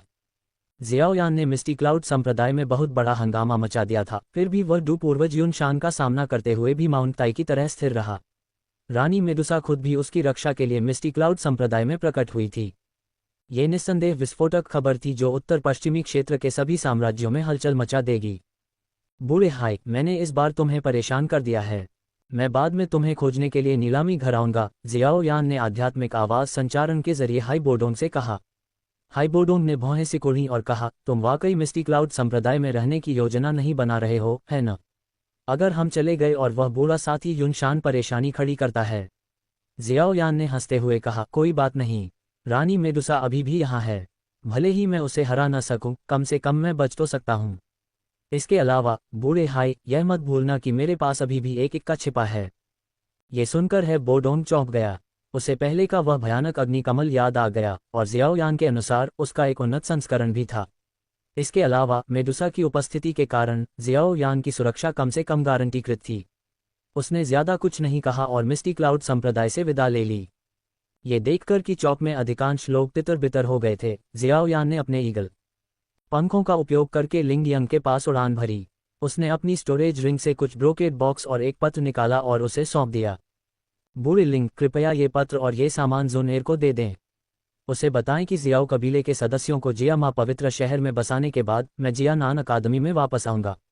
ब्रोकेड बॉक्स के अंदर एक 4 लाइन्स वाइट स्पिरिट पिल और 2 मास्टर्स और 2 प्रैक्टिशनर्स के लिए कुछ गोलियां हैं। पत्र में पहले से ही उनके उपयोग के बारे में बताया गया है। कृपया उन्हें ज़ुनैर को भी दे दें। जब भी जियाओ यान ज़ुनैर का जिक्र करता तो उसका हाव भाव नरम पड़ जाता। जियाओ यान की आंखों में कोमल भाव देखकर लिंग यंग ने उसके कंधे पर थपथपाया और कहा, युवा मास्टर जियाओ यान के उपहार पाकर निश्चित रूप से बहुत खुश होंगी। वैसे एक और चीज़ है जिससे मुझे ओल्ड लिंग को परेशान करना है। जियाओ यान की आंखें थोड़ी सिकुड़ गईं, उनमें हत्या के इरादे की एक झलक दिखाई दी। हालांकि उसने कुछ नहीं कहा, लेकिन उसकी आंखों ने पहले ही संदेश दे दिया था। लिंग यंग की आंखें चमक उठीं और उसने धीरे से सिर हिलाया। बेशक वह समझ गया कि युनलिंग और अन्य 3 को पूरी तरह से खत्म करने की जरूरत थी। इन चारों ने पहले ही जियाओ यान को सुलह से परे नाराज कर दिया था, इसलिए उन्हें पूरी तरह से गायब कर दिया जाए। एक बार जब सभी सामान हटा दिए गए तो लिंग यंग छाया में पिघल गया और गायब हो गया। अपनी आध्यात्मिक शक्ति से पुष्टि करने के बाद जियाओ यान की अभिव्यक्ति तुरंत बदल गई कि लिंग यंग वास्तव में चला गया था। लिंग यंग के आसपास होने के कारण उसने सोल कमांड टोकन को बाहर निकालने की हिम्मत भी नहीं की। उसे डर था कि कहीं कुछ हो न जाए। इस लड़ाई को आयोजित करने का उसका उद्देश्य केवल अपना प्रभुत्व स्थापित करना नहीं था, इसमें और भी गहरा अंतर्निहित अर्थ था। मुझे उम्मीद नहीं थी कि मिस्टी क्लाउड संप्रदाय के भीतर वास्तव में एक रक्षक है। ये थोड़ा परेशान करने वाला है। जियाओ यान ने धीरे धीरे अपनी नज़र एक विशेष दिशा में घुमाई। युनशान रक्षक को न बुला पाने का कारण बहुत सरल था। जब उसने मिस्टी क्लाउड संप्रदाय में प्रवेश किया तो सोल कमांड टोकन ने एक आत्मा प्रकाश पथ उत्सर्जित किया था। उस रक्षक वो को संभवतः उसके आगमन के बारे में बहुत पहले ही पता चल गया था। दूसरों के लिए मिस्टी क्लाउड संप्रदाय का मामला पहले ही समाप्त हो चुका था, लेकिन उसके लिए ये केवल पहले कार्य का अंत था। उसने अपनी स्टोरेज रिंग से सोल कमांड टोकन निकाला और एक सूक्ष्म आत्मा प्रकाश ने उस दिशा की ओर इशारा किया जहां से युनशान पहले उभरा था। ऐसा लगता है कि मैं आज रात हॉल ऑफ सोल्स का दौरा कर सकता हूं। अध्याय 196, मिस्टी क्लाउड संप्रदाय के भीतर आत्माओं का हॉल। ठीक है, सभी विदाई समाप्त हो गई। एक नर्म आकर्षक आवाज ने जियाओ यान को उसके चिंतन से बाहर निकाला क्योंकि वह आत्माओं के हॉल की दिशा में देख रहा था। पीछे मुड़कर उसने देखा कि मेडुसा अपनी मोहक आंखों से उसे घूर रही थी। उसके मुंह के कोनों में थोड़ी अजीब लेकिन विनम्र मुस्कान आ गई और उसने शर्मिंदगी से पूछा, क्या महाराज को मुझसे कुछ चाहिए? मेडुसा ने एक हल्की मुस्कान दी। उसके काले रंग के बाल हवा में एक अनोखे विदेशी आकर्षण के साथ लहरा रहे थे। उसकी सांप जैसी पुतलियां जियाओ यान को एक शिकारी की तरह देख रही थीं, जैसे उसका बर्फ सफ़ेद जैड हाथ अचानक उसकी ओर बढ़ा हो। अपने विकास के बाद मेडुसा की त्वचा एक बच्चे की तरह कोमल थी। उसके गोरे नाजुक हाथ ने दूसरों में काटने की इच्छा जगाई। यह क्या है? जियाओ यान हैरान दिख रहा था, उसे उसका इरादा समझ में नहीं आ रहा था। स्पिरिट फ्यूजन पिल की रेसिपी, मेडुसा ने इत्मीनान से समझाया, जिससे जियाओ यान की उलझन दूर हो गई। अपनी स्टोरेज रिंग को हल्के से हिलाते हुए स्पिरिट फ्यूजन पिल रेसिपी वाला स्क्रॉल उस जेड वाइट हाथ में सहजता से थमा दिया गया। पतली उंगलियों ने गोली की रेसिपी को पकड़ लिया और मेडुसा के मोहक चेहरे पर पहली बार अधीर भाव प्रकट हुआ। उसने तेजी से स्क्रॉल को खोला। उसकी खूबसूरत आंखें स्पिरिट फ्यूजन पिल के रिकॉर्ड किए गए प्रभावों को ध्यान से पढ़ रही थीं। बहुत देर बाद ही उसने स्क्रॉल को धीरे धीरे रोल किया। आप इसे कब परिष्कृत कर सकते हैं? 10 आर। जियाओ यान ने अपने हाथ फैलाए और कहा, आपको लगता है कि TH6 पिल के लिए सामग्री सड़क किनारे गोभी की तरह है। भले ही मैं आपके कबीले के खजाने को खाली कर दूं, फिर भी मैं TH6 पिल के लिए कुछ सामग्री से ज्यादा नहीं पा सकता। ये सुनते ही मेडुसा की आंखों में जानलेवा इरादे की एक झलक दिखाई दी। वह लगभग भूल ही गई थी कि इस डाकू जियाओ यान ने न केवल एक स्वर्गीय ज्वाला छीन ली थी, बल्कि उसके कबीले के खजाने से कई कीमती औषधीय तत्व भी लूट लिए थे। तुम सच में सोचती हो कि मैं तुम्हें मारने की हिम्मत नहीं कर सकता? जियाओ यान ने फिर से कंधे उचकाए और जवाब दिया, ये औषधीय तत्व आखिरकार तुम्हारे लिए इस्तेमाल किए जाएंगे। अगर मैं मर गया तो तुम्हारे लिए 7 रंगों वाले स्वर्ग निगलने वाले अजगर के शरीर का पुनर्निर्माण कौन करेगा? इसके अलावा मैं मरने से पहले स्वर्गीय ज्वालाओं को टकराकर फटने के लिए मजबूर कर सकता हूं। तब तक तुम या तो मर चुकी होगी या गंभीर रूप से घायल हो चुकी होगी। मेरा मानना है कि जिया माँ साम्राज्य के अधिकांश लोग जीवित रानी मेडुसा के बजाय तुम्हारी लाश देखना पसंद करेंगे। अगर तुम मुझसे मौत तक लड़ते हो और गंभीर रूप से घायल हो जाते हो, भले ही तुम मरते नहीं हो, तुम्हारी सांप लोग जनजाति अगले ही दिन कई प्रमुख साम्राज्यों की संयुक्त सेनाओं द्वारा नष्ट कर दी जाएगी। अब जब तुम्हारे सफल विकास की खबर फैल गई है, तो सांप लोग जनजाति कम से कम कुछ समय के लिए शांति का आनंद लेगी। मेडुसा के चेहरे पर मुश्किल से दबा हुआ गुस्सा देखकर फिर भी उसे कुछ नहीं कर पाने की स्थिति में जियाओ यान ने अपनी नाक रगड़ी, अंदर से थोड़ा आत्मसंतुष्ट महसूस कर रहा था। उसने धीरे से अपना हाथ बढ़ाया, उसके पहले के हाव भाव की नकल करते हुए, और कहा, स्वर्गीय ज्वाला को वापस करने का समय आ गया है। Crack crack crack. मेडुसा की उंगलियों के जोड़ चटक गए और उसके प्यारे चेहरे पर लाल रंग की एक झलक उभर आई। ये सरासर क्रोध से था। आखिरकार उसने जियाओ यान के खिलाफ कोई कदम नहीं उठाया। आखिरकार उसने पूरे सांप लोग जनजाति का भार अपने कंधों पर उठाया था। वह एक रानी थी। स्वर्गीय ज्वाला को पुनः प्राप्त करने के बाद जियाओ यान ने शांति से कहा, अहम, इतना गुस्सा मत हो। एक बार जब हम सभी सामग्री एकत्र कर लेंगे तो आपको पहले से ही अपने शरीर का पुनर्निर्माण पूरा कर लेना चाहिए। तब तक आप अपनी रानी बनी रह सकती हैं और मैं अपनी दरिद्र की म्यागर बनी रहूंगी। हम अपने अपने काम से काम रखेंगे और एक दूसरे के रास्ते से दूर रहेंगे। क्या यह अच्छा नहीं लगता? जियाओ यान धीरे धीरे वापस चौक पर उतरा। उसकी आकृति को देखते हुए मेडुसा ने धीरे धीरे अपनी आंखें बंद की, एक गहरी सांस ली और एक पल के लिए विचार करने के बाद केवल उसके पीछे चल सकी। इस बिंदु पर उसे पहले से कहीं अधिक उसकी शक्ति की आवश्यकता थी। जब वे धीरे धीरे चौक पर उतरे, जो लंबे समय से खंडहर में तब्दील हो चुका था, तो वहां युन युन और नालन यानरान के अलावा कोई नहीं बचा था। मिस्टी क्लाउड संप्रदाय के अन्य हानिकर शिष्यों ने घायलों को इलाज के लिए मेडिसिन हॉल में ले जाया था। जहां तक युनशान का सवाल है, उसका उल्लेख करने की कोई आवश्यकता नहीं थी। बूहे के हाथ शायद भरे हुए थे। ये लड़ाई अंततः युनलेंग और अन्य 3 को बलि का बकरा बनाकर मिस्टी क्लाउड संप्रदाय से निष्कासित कर दिए जाने के साथ समाप्त हुई, जिससे मामला समाप्त हो गया। जहां तक गहरे कारणों की बात है, तो जियाओ यान और युनशान ने स्वाभाविक रूप से चुप रहना चुना। आखिरकार हॉल ऑफ सोल से संबंधित मामले एक गुप्त रहस्य थे। युन युन ने जियाओ यान के पीछे चल रही रानी मेडुसा को देखा और थोड़ी भौहें सिकुड़ते हुए पूछा, क्या आप भी मिस्टी क्लाउड संप्रदाय में रह रही हैं? मेडुसा ने युन युन को देखा, लेकिन उसके सवाल का जवाब देने की जहमत नहीं उठाई। एक सांप व्यक्ति के रूप में उसके दिल में अभी भी मनुष्यों के लिए गहरी नफरत थी। जियाओ यान को छोड़कर, जिसने अपने आत्मा अनुबंध के कारण कुछ विशेष भावनाएं जगाईं, अन्य मनुष्य उसकी नज़र में चींटियों से ज्यादा कुछ नहीं थे। जियाओ यान और मेडुसा ने युन युन और नालन यानरान का अनुसरण करते हुए मिस्टी क्लाउड संप्रदाय के दिल में गहराई तक प्रवेश किया। मिस्टी क्लाउड माउंटेन पर नजर डालने पर कोई भी व्यक्ति हरियाली और लहरदार चोटियों का एक विशाल विस्तार देख सकता था। बादलों से ऊपर उठती पर्वत चोटियों पर नीचे की ओर गिरते हुए लुभावने झरने भी थे, और प्राचीन पेड़ ड्रैगन की तरह मुड़े हुए थे जो खड़ी चट्टानों से चिपके हुए थे। चाहे कोई भी हो, इन पहाड़ों की भव्यता को देखकर वे अपने सामने के परिदृश्य की सुंदरता पर आश्चर्यचकित हो जाते थे। वास्तव में जियामा साम्राज्य में सबसे शक्तिशाली संप्रदाय होने के योग्य। ये दृश्य वास्तव में अद्वितीय है। जियाओ यान ने अपनी प्रशंसा को रोके नहीं रखा। जियामा साम्राज्य में नंबर 1 संप्रदाय के रूप में मिस्टी क्लाउड संप्रदाय का दृश्य शाही महल, स्नैक पीपल जनजाति के महल, मैजिक बीस्ट माउंटेन रेंज और यहाँ तक कि जियानान अकादमी की आंतरिक अकादमी से भी काफी अंतर से आगे निकल गया। मेडुसा ने इस शानदार परिदृश्य को देखा और उसकी आंखों में ईर्ष्या का भाव था। आखिरकार सांप लोग जनजाति पीली रेत की भूमि पर रहती थी, जहां नकलिस्तान भी दुर्लभ थे। ऐसे शानदार पहाड़ और नदियां तो दूर की बात है। पहाड़ों के किनारे मंडप और भव्य हॉल बनाए गए थे जो बादलों और धुंध में लिपटे हुए थे। कुछ जगहों पर तो रोशनी के फटने भी निकलते थे। इससे कोई यह समझ सकता था कि मिस्टी क्लाउड संप्रदाय ने वास्तव में एक शानदार अतीत का अनुभव किया था। काफी देर बाद जियाओ यान युन युन का पीछा करते हुए एक सुनसान इमारत में पहुंच गया। तुम अभी यहाँ आराम कर सकते हो, हम कल जीवन और मृत्यु के द्वार पर जाएंगे। युन युन ने जियाओ यान को देखा और एक पल के लिए सोचने के बाद कहा, मैंने यानरान से सुना है कि तुम एक स्वर्गीय ज्वाला के कारण जीवन और मृत्यु के द्वार में प्रवेश करना चाहते हो। जियाओ यान ने इसे छिपाया नहीं और सिर हिला दिया।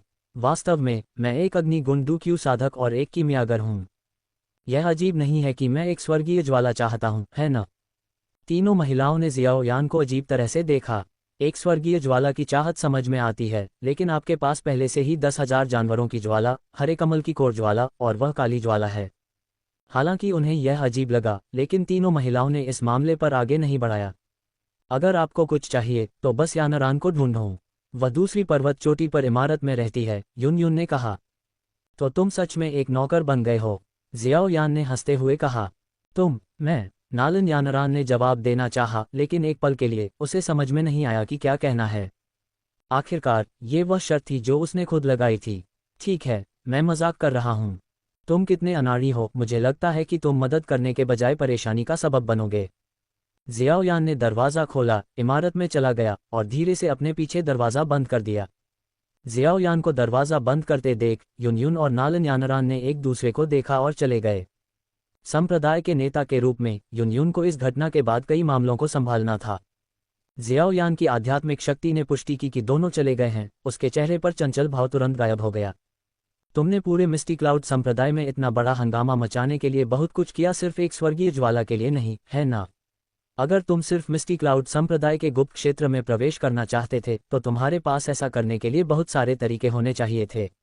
मेडुसा एक कुर्सी पर बैठी और धीरे से पूछा, महारानी कब से मेरे बारे में इतनी चिंतित हो गई? जियाओयान उसके सामने बैठा, मुस्कुराया और लापरवाही से 2 कप चाय डाली। मुझे केवल गोलियों की चिंता है। जियाओयान ने हल्के से अपनी स्टोरेज रिंग को टैप किया, ग्रीन कलर लोड्स प्लेटफॉर्म को वापस लिया और कहा, एक पल में मैं 10,000 बीस्ट फ्लेम का उपयोग करके कुछ गोलियों को परिष्कृत करूंगा जो आपके भौतिक शरीर के विकास को गति देने में मदद करेंगी। ग्रीन कलर लोड्स प्लेटफॉर्म की सहायता से मुझे विश्वास है कि आप 2 साल से भी कम समय में रैंक 7 पर वापस आ सकेंगे। आज रात आप ग्रीन कलर लोड्स प्लेटफॉर्म पर खुद से खेती कर सकते हैं। तुम्हें मेरे पीछे आने की जरूरत नहीं है। मेडुसा ने अपनी भौहें सिकुड़ी और कहा, तुम बाहर जा रहे हो? बस कुछ मामलों की जांच करने की योजना बना रहा हूं। शाम को नालन यानरान द्वारा अपना भोजन देने के कुछ समय बाद जियाओयान सोल कमांड टोकन के मार्गदर्शन का अनुसरण करते हुए घने जंगल से गुजरा और मिस्टी क्लाउड माउंटेन रेंज के भीतर एक जंगली क्षेत्र में पहुंचा।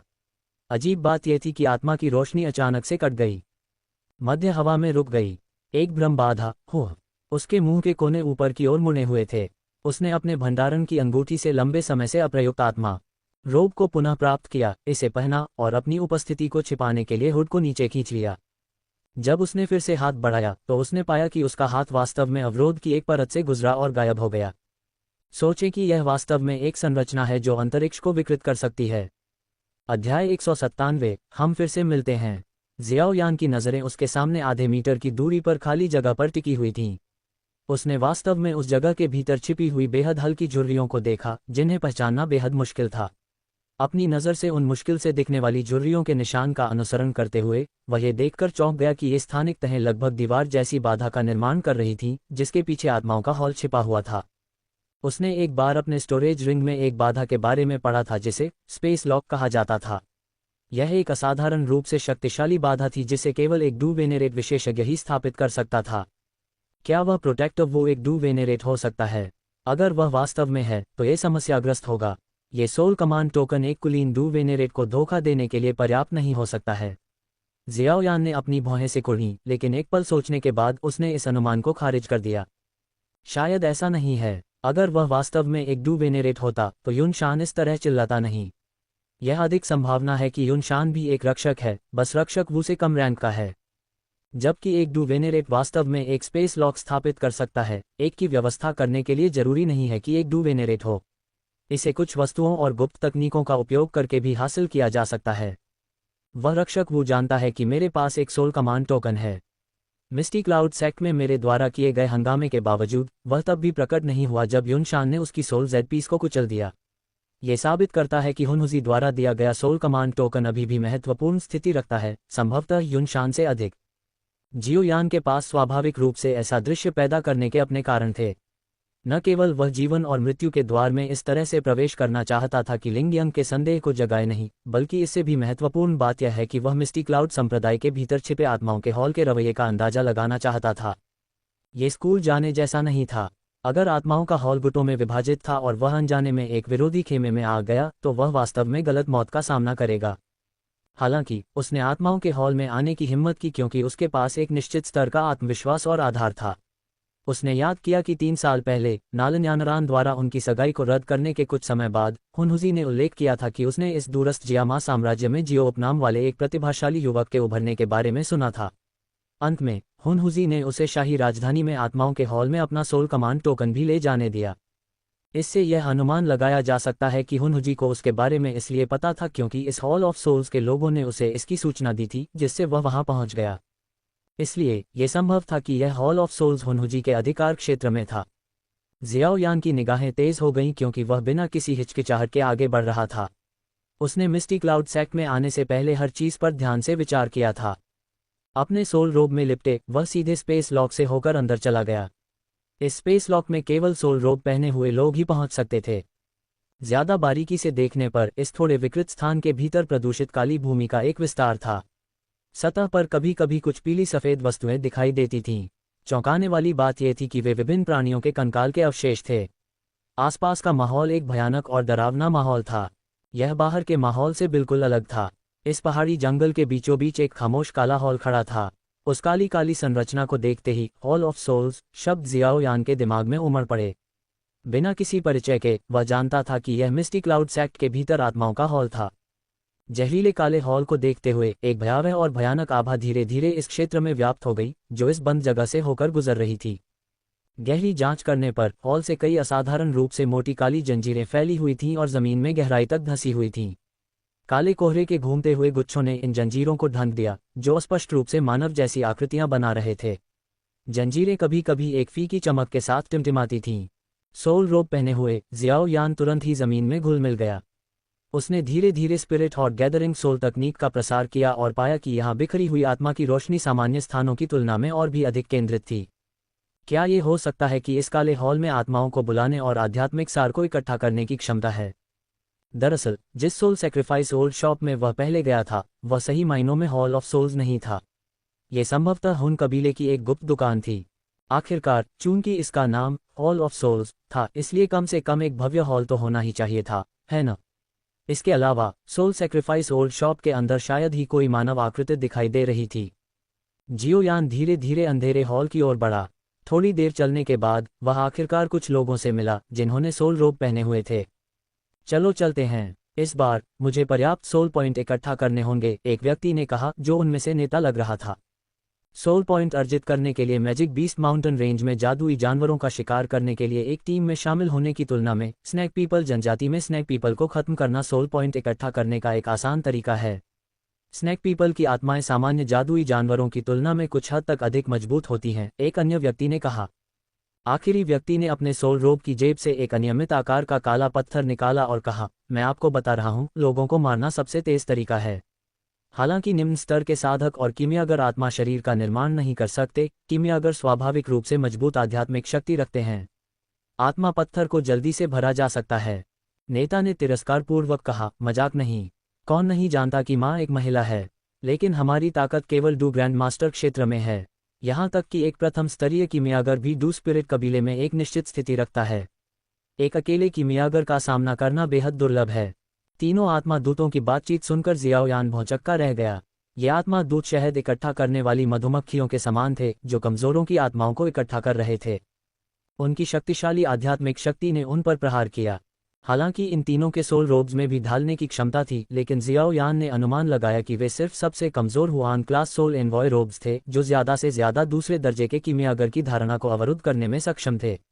स्वाभाविक रूप से वे उसकी आध्यात्मिक धारणा को बाधित नहीं कर सकते थे। सभी डू ग्रैंड मास्टर्स, और अगर मैं गलत नहीं हूं तो ये तीनों आज सुबह से कानून प्रवर्तन दल के सदस्यों में से थे। जियाओ यान को आश्चर्य नहीं हुआ कि वे मिस्टी क्लाउड संप्रदाय के शिष्य थे।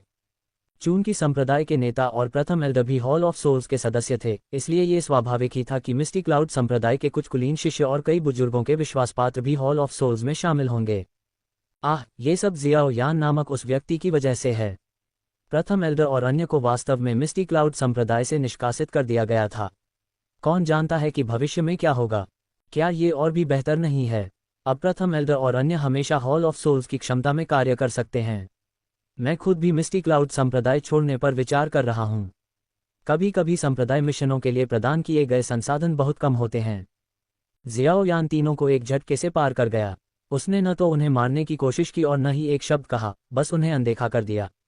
वह कोई संत हृदय वाला व्यक्ति नहीं था। हॉल ऑफ सोल्स की शाखाएं डूक्यूई महाद्वीप में व्यापक रूप से फैली हुई थीं। वह कितना नियंत्रण कर सकता था? जहां तक पहले एल्डर और अन्य लोगों का सवाल है, वे शायद पहले से ही नीचे इंतजार कर रहे थे।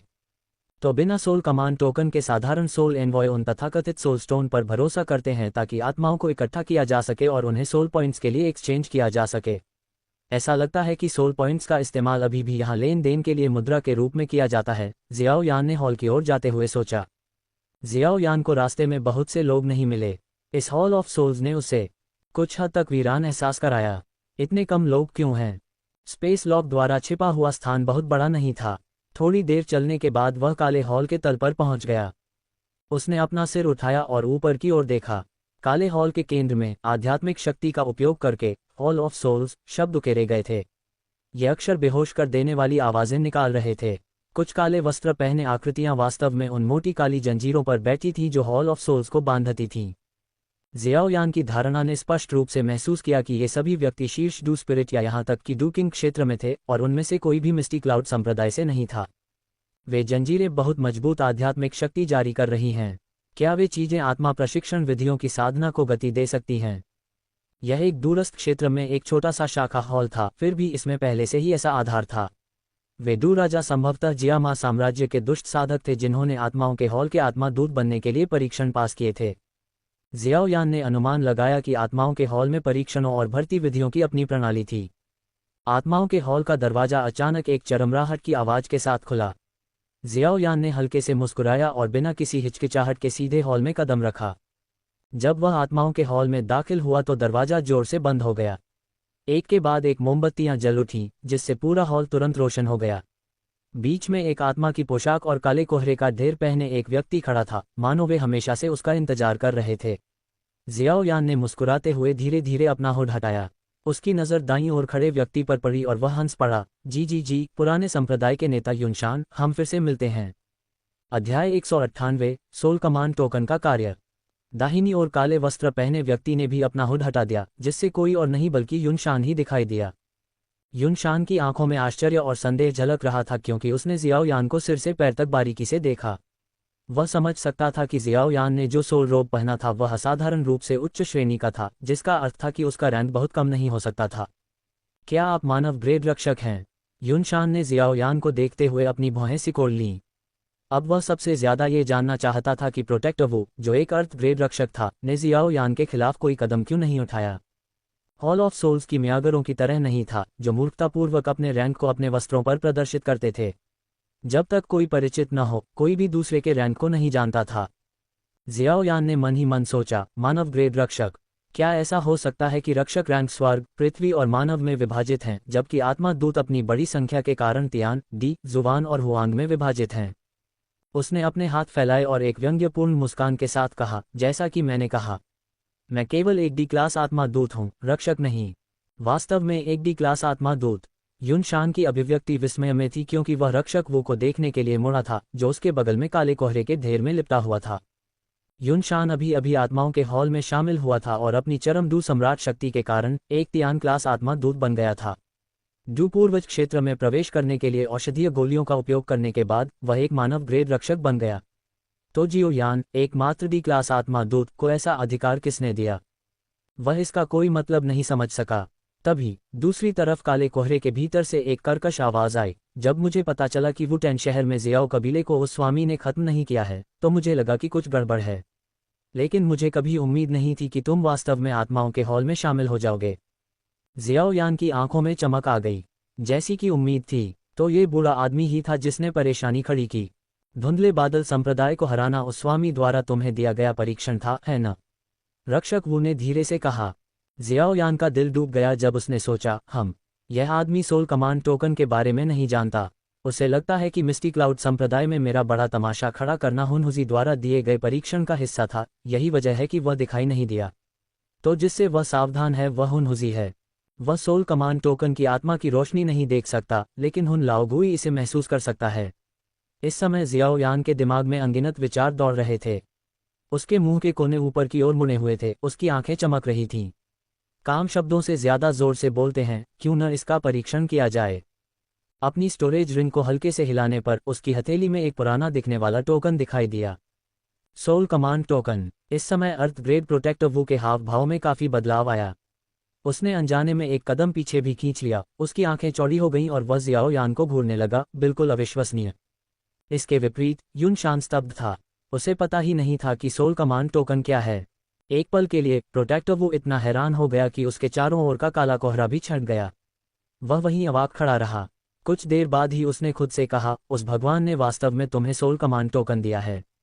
जियाओयान ने लापरवाही से अपने हाथ में टोकन के साथ खेला और कहा, ऐसा लगता है कि यह चीज़ काफ़ी कीमती है। मुझे लगा कि यह सिर्फ सड़ी हुई लकड़ी का एक टुकड़ा है। सड़ी हुई लकड़ी, यह ऐसी चीज़ है जिसे अनगिनत रक्षक, यहाँ तक कि स्वर्ग श्रेणी के रक्षक भी चाहते हैं। इसे रखने से ही कोई व्यक्ति सेंट्रल प्लेन्स में हॉल ऑफ सोल्स की पवित्र भूमि में प्रवेश कर सकता है और वास्तव में कबीले का सदस्य माना जा सकता है। रक्षक वू ने जियाओयान के हाथ में सोल कमांड टोकन को उत्सुकता से देखा। उसकी आंखों में स्पष्ट ईर्ष्या दिख रही थी। यह ऐसी चीज़ थी जो स्वर्ग श्रेणी के रक्षकों के पास भी नहीं थी। केवल उच्च रैंक वाले माननीय बुजुर्ग ही इसे रखने के योग्य थे, और सभी माननीय बुजुर्ग डू वेनेरेट थे जो दिशा हॉल का प्रबंधन करते थे। जियाओयान ने हल्के से अपनी भौहें से कुढ़ी, तो ये सोल कमांड टोकन वास्तव में कबीले के टोकन के समान है। अगर यह जियाओ कबीले की तरह है जहां केवल मुख्य शिष्यों के पास कबीले के टोकन होते हैं, तो ये टोकन वास्तव में काफ़ी महत्वपूर्ण है। यहाँ तक कि डू पूर्वजों के पास भी कबीले के टोकन नहीं हैं। क्या इसका मतलब यह नहीं है कि कोर सदस्य माने जाने के लिए किसी को डू वेनेरेट होना चाहिए? ये हुन कबीला कितना शक्तिशाली है। जियाओयान के पास अपने कबीले का टोकन भी था। यह एक लिटिल क्लैन लीडर टोकन था जो उसके पिता जियाओ जान ने उसे उसके 16वें जन्मदिन के अवसर पर दिया था। केवल कबीले के टोकन के साथ ही कोई व्यक्ति डू स्किल पवेलियन और खजाने जैसी जगहों पर स्वतंत्र रूप से प्रवेश कर सकता था। इसके अलावा अलग अलग कबीले के टोकन अलग अलग स्तर के अधिकार प्रदान करते थे। उदाहरण के लिए, अपने लिटिल क्लैन लीडर टोकन के साथ उसे कबीले के भीतर सभी क्यूई विधियों और डू तकनीकों को पढ़ने का अधिकार था और वह हर महीने खजाने से 3000 सोने के सिक्के निकाल सकता था। जियाओयान को याद आया कि सोल सैक्रिफाइस ओल्ड शॉप में उसने सोल कमांड टोकन का इस्तेमाल सोल पाथ खोलने और एक परीक्षण से गुजरने के लिए किया था। इसे प्रोटेक्टर वू के शब्दों के साथ जोड़कर इसका मतलब था कि यह soul command token central plains में सोल पाथ खोल सकता था और तथाकथित पवित्र भूमि में प्रवेश प्रदान कर सकता था। हालांकि तुम्हारा ये कबीले का टोकन सक्रिय नहीं हुआ लगता है, प्रोटेक्टर वू ने संदेह के साथ कहा। आखिरकार उसके पास खुद कभी सोल कमांड टोकन नहीं था। उसने केवल एक बार एक हेवन ग्रेड प्रोटेक्टर को देखा था जिसने अपार भाग्य से एक डू वेनेरेट की आत्मा के शरीर पर कब्जा कर लिया था और इस तरह उसे इनाम के रूप में सोल कमांड टोकन मिला था। वह सोल कमांड टोकन जियाओयान के हाथ में मौजूद टोकन के समान था, लेकिन ये सक्रिय हो गया था और उस पर उस प्रोटेक्टर का नाम लिखा था, जबकि जियाओयान के पास ऐसा नहीं था। जियाओयान का दिल थोड़ा कांप उठा, लेकिन उसने शांत भाव बनाए रखते हुए कहा, क्या ये बिल्कुल सामान्य नहीं है? मेरा परीक्षण अभी खत्म नहीं हुआ है। मिस्टी क्लाउड संप्रदाय में हंगामा मचाना परीक्षण का सिर्फ एक हिस्सा था। मुझे अभी भी शेष परीक्षणों को पूरा करने के लिए जीवन और मृत्यु के द्वार में प्रवेश करने की आवश्यकता है। प्रोटेक्टर वू को जियाओयान के शब्दों पर कोई संदेह नहीं था और उसने धीरे से सिर हिलाया। तुमने अभी कहा कि जियाओ कबीले का सफाया नहीं हुआ है। तुम्हारा क्या मतलब था? जियाओयान ने रक्षक वू को गंभीर नज़र से देखा। परिवार उसके लिए सबसे महत्वपूर्ण चीज़ थी। उसे यह जानने की ज़रूरत थी कि हुनहुजी उस समय जियाओ कबीले में क्यों आया था और वह क्या खोज रहा था। उसे आश्चर्य हुआ कि रक्षक वू ने वास्तव में युनशान की ओर देखा। स्पष्टीकरण के एक दौर के बाद जियाओयान पूरी तरह से अवाक रह गया। ये पता चला कि नालन यानरान ने सगाई को रद्द करने के लिए युनयून की अनुमति मांगी थी। वह ऐसा करने के लिए जियाओ कबीले में आई थी। हालांकि वह पूरी तरह से ताकत में श्रेष्ठता के साथ उसके द्वारा कुचल दी गई थी। हालांकि नालन यानरान ने इस मामले को छिपाने का इरादा किया था, लेकिन ये तथ्य कि भविष्य के छोटे संप्रदाय के नेता को एक दूरदराज के शहर में एक कबीले के किसी व्यक्ति द्वारा एक ही मुक्का से हराया गया था, स्वाभाविक रूप से मिस्टी क्लाउड संप्रदाय के उच्च अधिकारियों के कानों तक पहुंच गया। परिणामस्वरूप युनशान को जियाओयान नामक एक प्रतिभाशाली युवक के बारे में पता चला जिसने नालन यानरान को एक ही मुक्का मारकर हरा दिया था, जिससे उसका संदेह बढ़ गया। NOWELL-BE-IN.C हॉल ऑफ सोल्स का हमेशा एक शीर्ष स्तरीय मिशन रहा है, एक छिपे हुए सुपर कबीले जियाओ कबीले को खोजना। मूल रूप से वुटेन सिटी जैसे दूरस्थ स्थान पर इतना छोटा कबीला संभवतः युनशान का ध्यान आकर्षित नहीं कर सकता था, लेकिन यह वास्तव में जियाओयान द्वारा नालन यानरान को तुरंत हराने की घटना थी जिसने उसे ध्यान आकर्षित किया। बाद में जब रक्षक वू ने जियाओयान की स्थिति के बारे में सुना तो वह कबीले के मुखिया जियाओ जान को पकड़ने के इरादे से वुटेन सिटी गया ताकि वह श्रेय ले सके। हालांकि उसने पाया कि वुटेन सिटी में छोटे जियाओ कबीले की वास्तव में एक शीर्ष डू सम्राट विशेषज्ञ रक्षा कर रहा था, इसलिए उसने घास में सांप को चौंकाया नहीं। इसके बजाय उसने मामले की सूचना हॉल ऑफ सोल्स के उच्चतम स्तरीय तियांगन हॉल को दी। इसके बाद कई घटनाएं हुईं। ये भी जियो कबीले के मामले की वजह से था कि प्रोटेक्टर वू को मानव ग्रेड प्रोटेक्टर से पृथ्वी ग्रेड प्रोटेक्टर के रूप में पदोन्नत किया गया था। उसे मिस्टी क्लाउड संप्रदाय के भीतर एक नया शाखा हॉल स्थापित करने की भी अनुमति दी गई थी और उसे इसका प्रभारी बनाया गया था। प्रवेश करने पर जियोयान को इतने कम लोगों का सामना करना पड़ा क्योंकि यह शाखा हॉल हाल के वर्षों में ही स्थापित किया गया था। ये सुनने के बाद जियोयान की इच्छा थी कि वह 3 साल पीछे चला जाए और अपने पिछले खुद को अच्छी तरह से पीट सके। वह सगाई को ठीक से रद्द क्यों नहीं कर सकता था? उसे दिखावा क्यों करना पड़ा? सगाई वैसे भी रद्द होनी ही थी। हुनहुजी ने गलत जगह देखा। मैं वह व्यक्ति नहीं हूं जिसे हॉल ऑफ सोल्स खोज रहा है। बाद में मैंने उसका परीक्षण पास कर लिया और यह सोल कमांड टोकन प्राप्त किया, जियोयान ने खुद को शांत रखने के लिए मजबूर करते हुए कहा। बेशक उस कथन का पहला भाग झूठ था। उस समय वह पहले से ही जानता था कि जियो कबीला हुनहुजी जिस चीज की तलाश कर रहा था वह वास्तव में वुटेन शहर का उसका अपना जियो कबीला था। उसने यह अनुमान नहीं लगाया था कि उसका कबीला एक बार इतना शक्तिशाली था कि उसके पास कुछ ऐसा था जिसे पाने के लिए हॉल ऑफ सोल्स कुछ भी करने को तैयार था। अध्याय 199 आत्माओं के हॉल पर खुफिया जानकारी। आप वास्तव में उस भगवान के परीक्षण में पास हो गए। क्या ये हो सकता है कि आप उनके शिष्य हैं? रक्षक वू के स्वर में भी बदलाव का संकेत था, उनकी आवाज में सम्मान का स्पर्श था। अकेले जियाओयान को उसके जैसे 5 सितारा डू पूर्वज से इतना सम्मान नहीं मिल सकता था। भले ही जियाओयान 5वीं श्रेणी का कीमियागर हो, लेकिन ये पर्याप्त नहीं होगा। लेकिन हुनहुजी, जो दूसरों को एक आत्मा कमांड टोकन दे सकता था, रक्षक वू से अनगिनत गुना अधिक शक्तिशाली था। रक्षक वो खुद नहीं जानता था कि हुनहुजी वास्तव में कितना शक्तिशाली था। वह केवल ये जानता था कि जब वह अपनी रिपोर्ट बनाने गया था तब भी तियानजुन ने हुनहुजी के साथ अत्यंत सम्मान से व्यवहार किया था।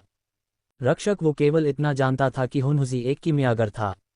उस समय वह तियानगंग हॉल में इसलिए आया था क्योंकि एक प्रमुख व्यक्ति ने औषधीय गोली को परिष्कृत करने में उसकी सहायता के लिए बड़ी संख्या में आत्मा अंक खर्च किए थे। वास्तव में यह आश्चर्य की बात नहीं थी कि रक्षक वू ने ऐसा सोचा। आखिरकार जियाओयान भी एक कीमियागर था और उसके पास एक स्वर्गीय ज्वाला भी थी। खासकर इतनी कम उम्र में 5वीं श्रेणी के कीमियागर तक पहुंचना, ऐसी गति अनसुनी थी, यहां तक कि रक्षक वू ने भी नहीं सुनी थी।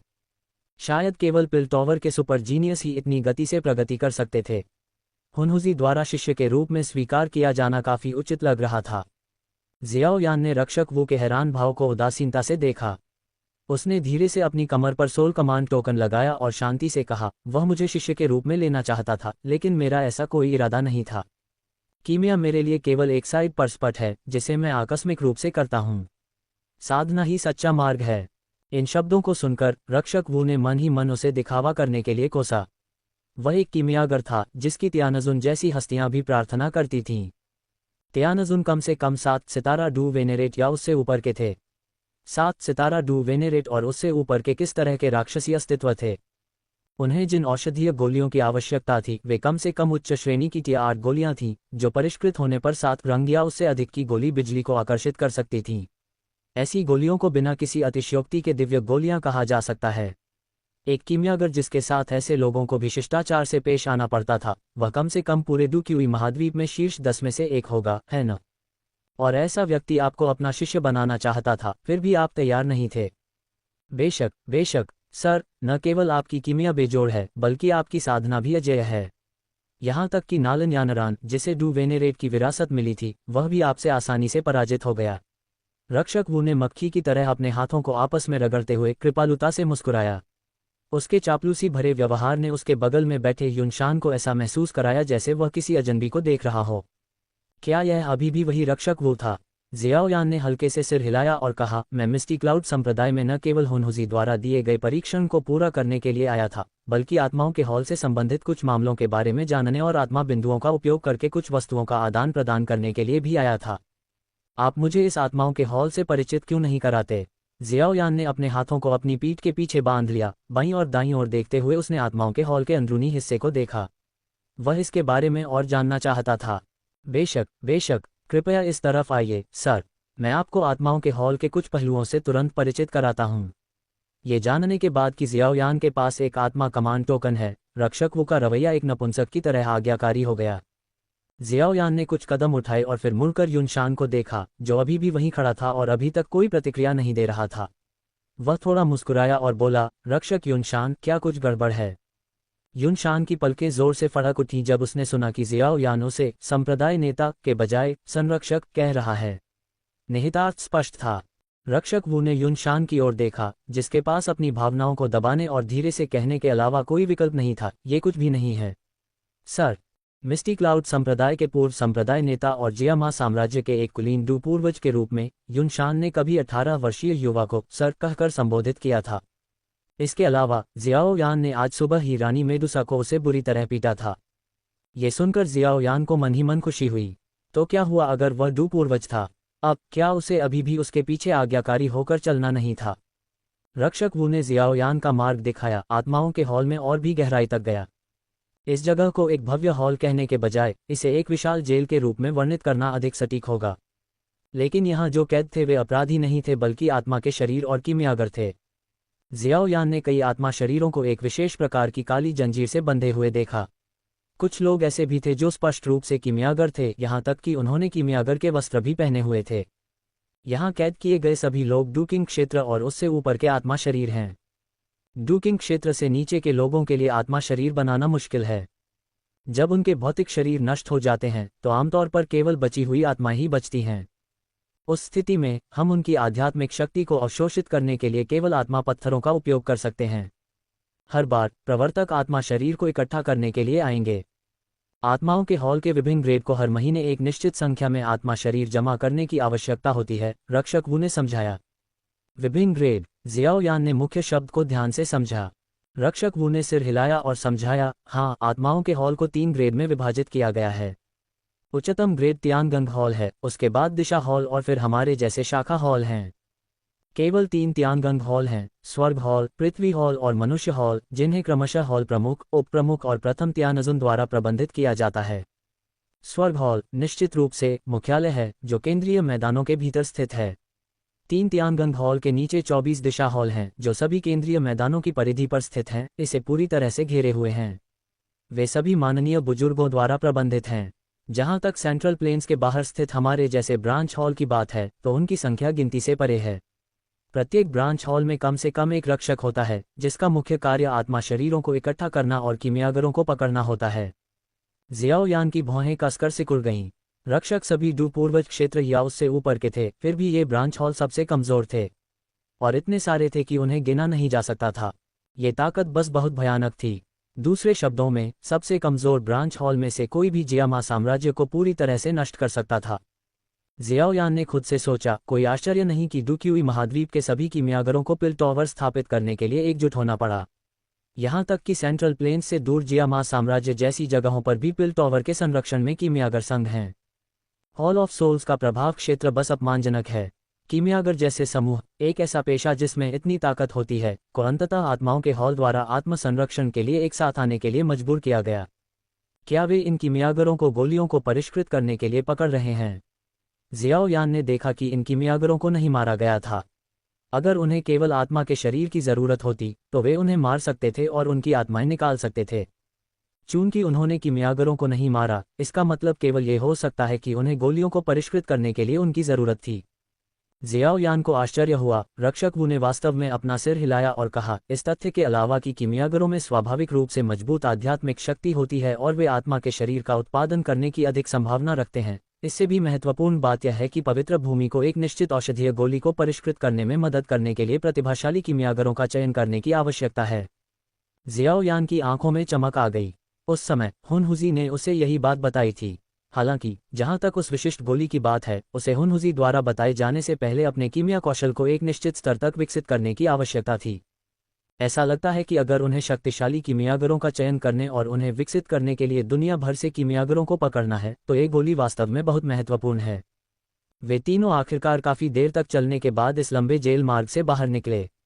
शायद इसलिए कि यह शाखा हॉल नया बना था, यहाँ बहुत से लोग कैद नहीं थे। थोड़ी देर तक प्रोटेक्टर वो का पीछा करने के बाद जियोयान के सामने एक विशाल हॉल दिखाई दिया। हॉल के केंद्र में एक वेदी जैसी कोई चीज खड़ी थी और आसपास की दीवारें चमक में लिपटे विभिन्न प्रकाश समूहों से घनी थीं। जियोयान ने इन प्रकाश समूहों को पहचान लिया, उसने उन्हें पहले ट्रेजर हॉल में देखा था। इन प्रकाश समूहों में विभिन्न खजाने, औषधीय गोलियां, क्यूई विधियां और डू तकनीकें थीं। अध्याय 200 खजाने के हॉल में वापस आना। सर, ये हमारी शाखा का खजाना हॉल है। यहाँ कुछ वस्तुएं मुख्यालय द्वारा दी गई थीं, जबकि अन्य को विभिन्न आत्मा दूतों द्वारा छोड़ा गया था, जिन्होंने उन्हें आत्मा बिंदुओं के बदले में बदल दिया था, रक्षक वू ने समझाया। जियाओ यान ने एक बार फिर आत्माओं के हॉल की भयानक भव्यता को महसूस किया जब उसने दीवारों के साथ पत्थर के आलों में रखे प्रकाश समूहों को देखा जो घनी तरह से भरे हुए थे और जिनकी संख्या हजारों या यहाँ तक कि दसियों हजारों में थी। उसने पहले भी रानी मेडुसा के खजाने में प्रवेश किया था, लेकिन उसके खजाने में भी इतने खजाने नहीं थे। उसे संदेह था कि जियामा साम्राज्य का शाही खजाना भी इस जगह के बराबर ही होगा। लापरवाही से एक प्रकाश समूह उठाते हुए जियाओ यान ने महसूस किया कि अगले ही सेकंड में उसके दिमाग में आध्यात्मिक जानकारी की एक धारा बह रही है। निम्न जुबान श्रेणी की लकड़ी विशेषता क्यूई विधि कांटेदार गहन लकड़ी तकनीक। लकड़ी विशेषता वाली डू क्यूई खेती विधि। डू ग्रैंडमास्टर क्षेत्र में खेती करने पर कोई डू क्यूई कवच परिवर्तन कर सकता है। कवच रक्षात्मक शक्ति को बढ़ाने के लिए लकड़ी के स्पाइक्स विकसित कर सकता है। आवश्यक आत्मा अंक 300। जियाओ यान यह नहीं भूला था कि स्पिरिट हॉट गैदरिंग सोल तकनीक जिसे उसने पहले बदला था उसके लिए उसे 1000 आत्मा अंक खर्च करने पड़े थे। फिर 10,000 beast flame, ice spirit cold fountain और कुछ औषधीय अवयवों की जानकारी के लिए उसे कई हजार और खर्च करने पड़े थे। अब उसके पास केवल 4000 से थोड़े ज्यादा आत्मा अंक बचे थे। उसने जांच करने के लिए कुछ और प्रकाश समूह उठाए। क्यूई विधियों का मूल्य सबसे अधिक था। उसी वर्ग की क्यूई विधियां डू तकनीकों की तुलना में अधिक महंगी थीं। आमतौर पर एक उच्च जुबान श्रेणी की डू तकनीक के लिए केवल कई सौ आत्मा अंकों की आवश्यकता होती है, लेकिन एक अच्छी उच्च जुबान श्रेणी की क्यूई विधि के लिए लगभग 1000 की आवश्यकता होती है। जियाओ यान की स्पिरिट हॉट गैदरिंग सोल तकनीक को हाई जुबान क्लास सोल ट्रेनिंग विधियों में काफ़ी उन्नत माना जाता था। 1000 सोल पॉइंट पहले से ही एक बहुत अच्छी टियर 5 औषधीय गोली के लिए बदले जा सकते थे। उसने ये भी देखा कि यहाँ डुकिंग पिल्स का आदान प्रदान किया जा सकता है, हालांकि वे उतनी अच्छी नहीं थी जितनी उसने खुद परिष्कृत की थीं। एक डुकिंग पिल की कीमत 1200 सोल पॉइंट थी।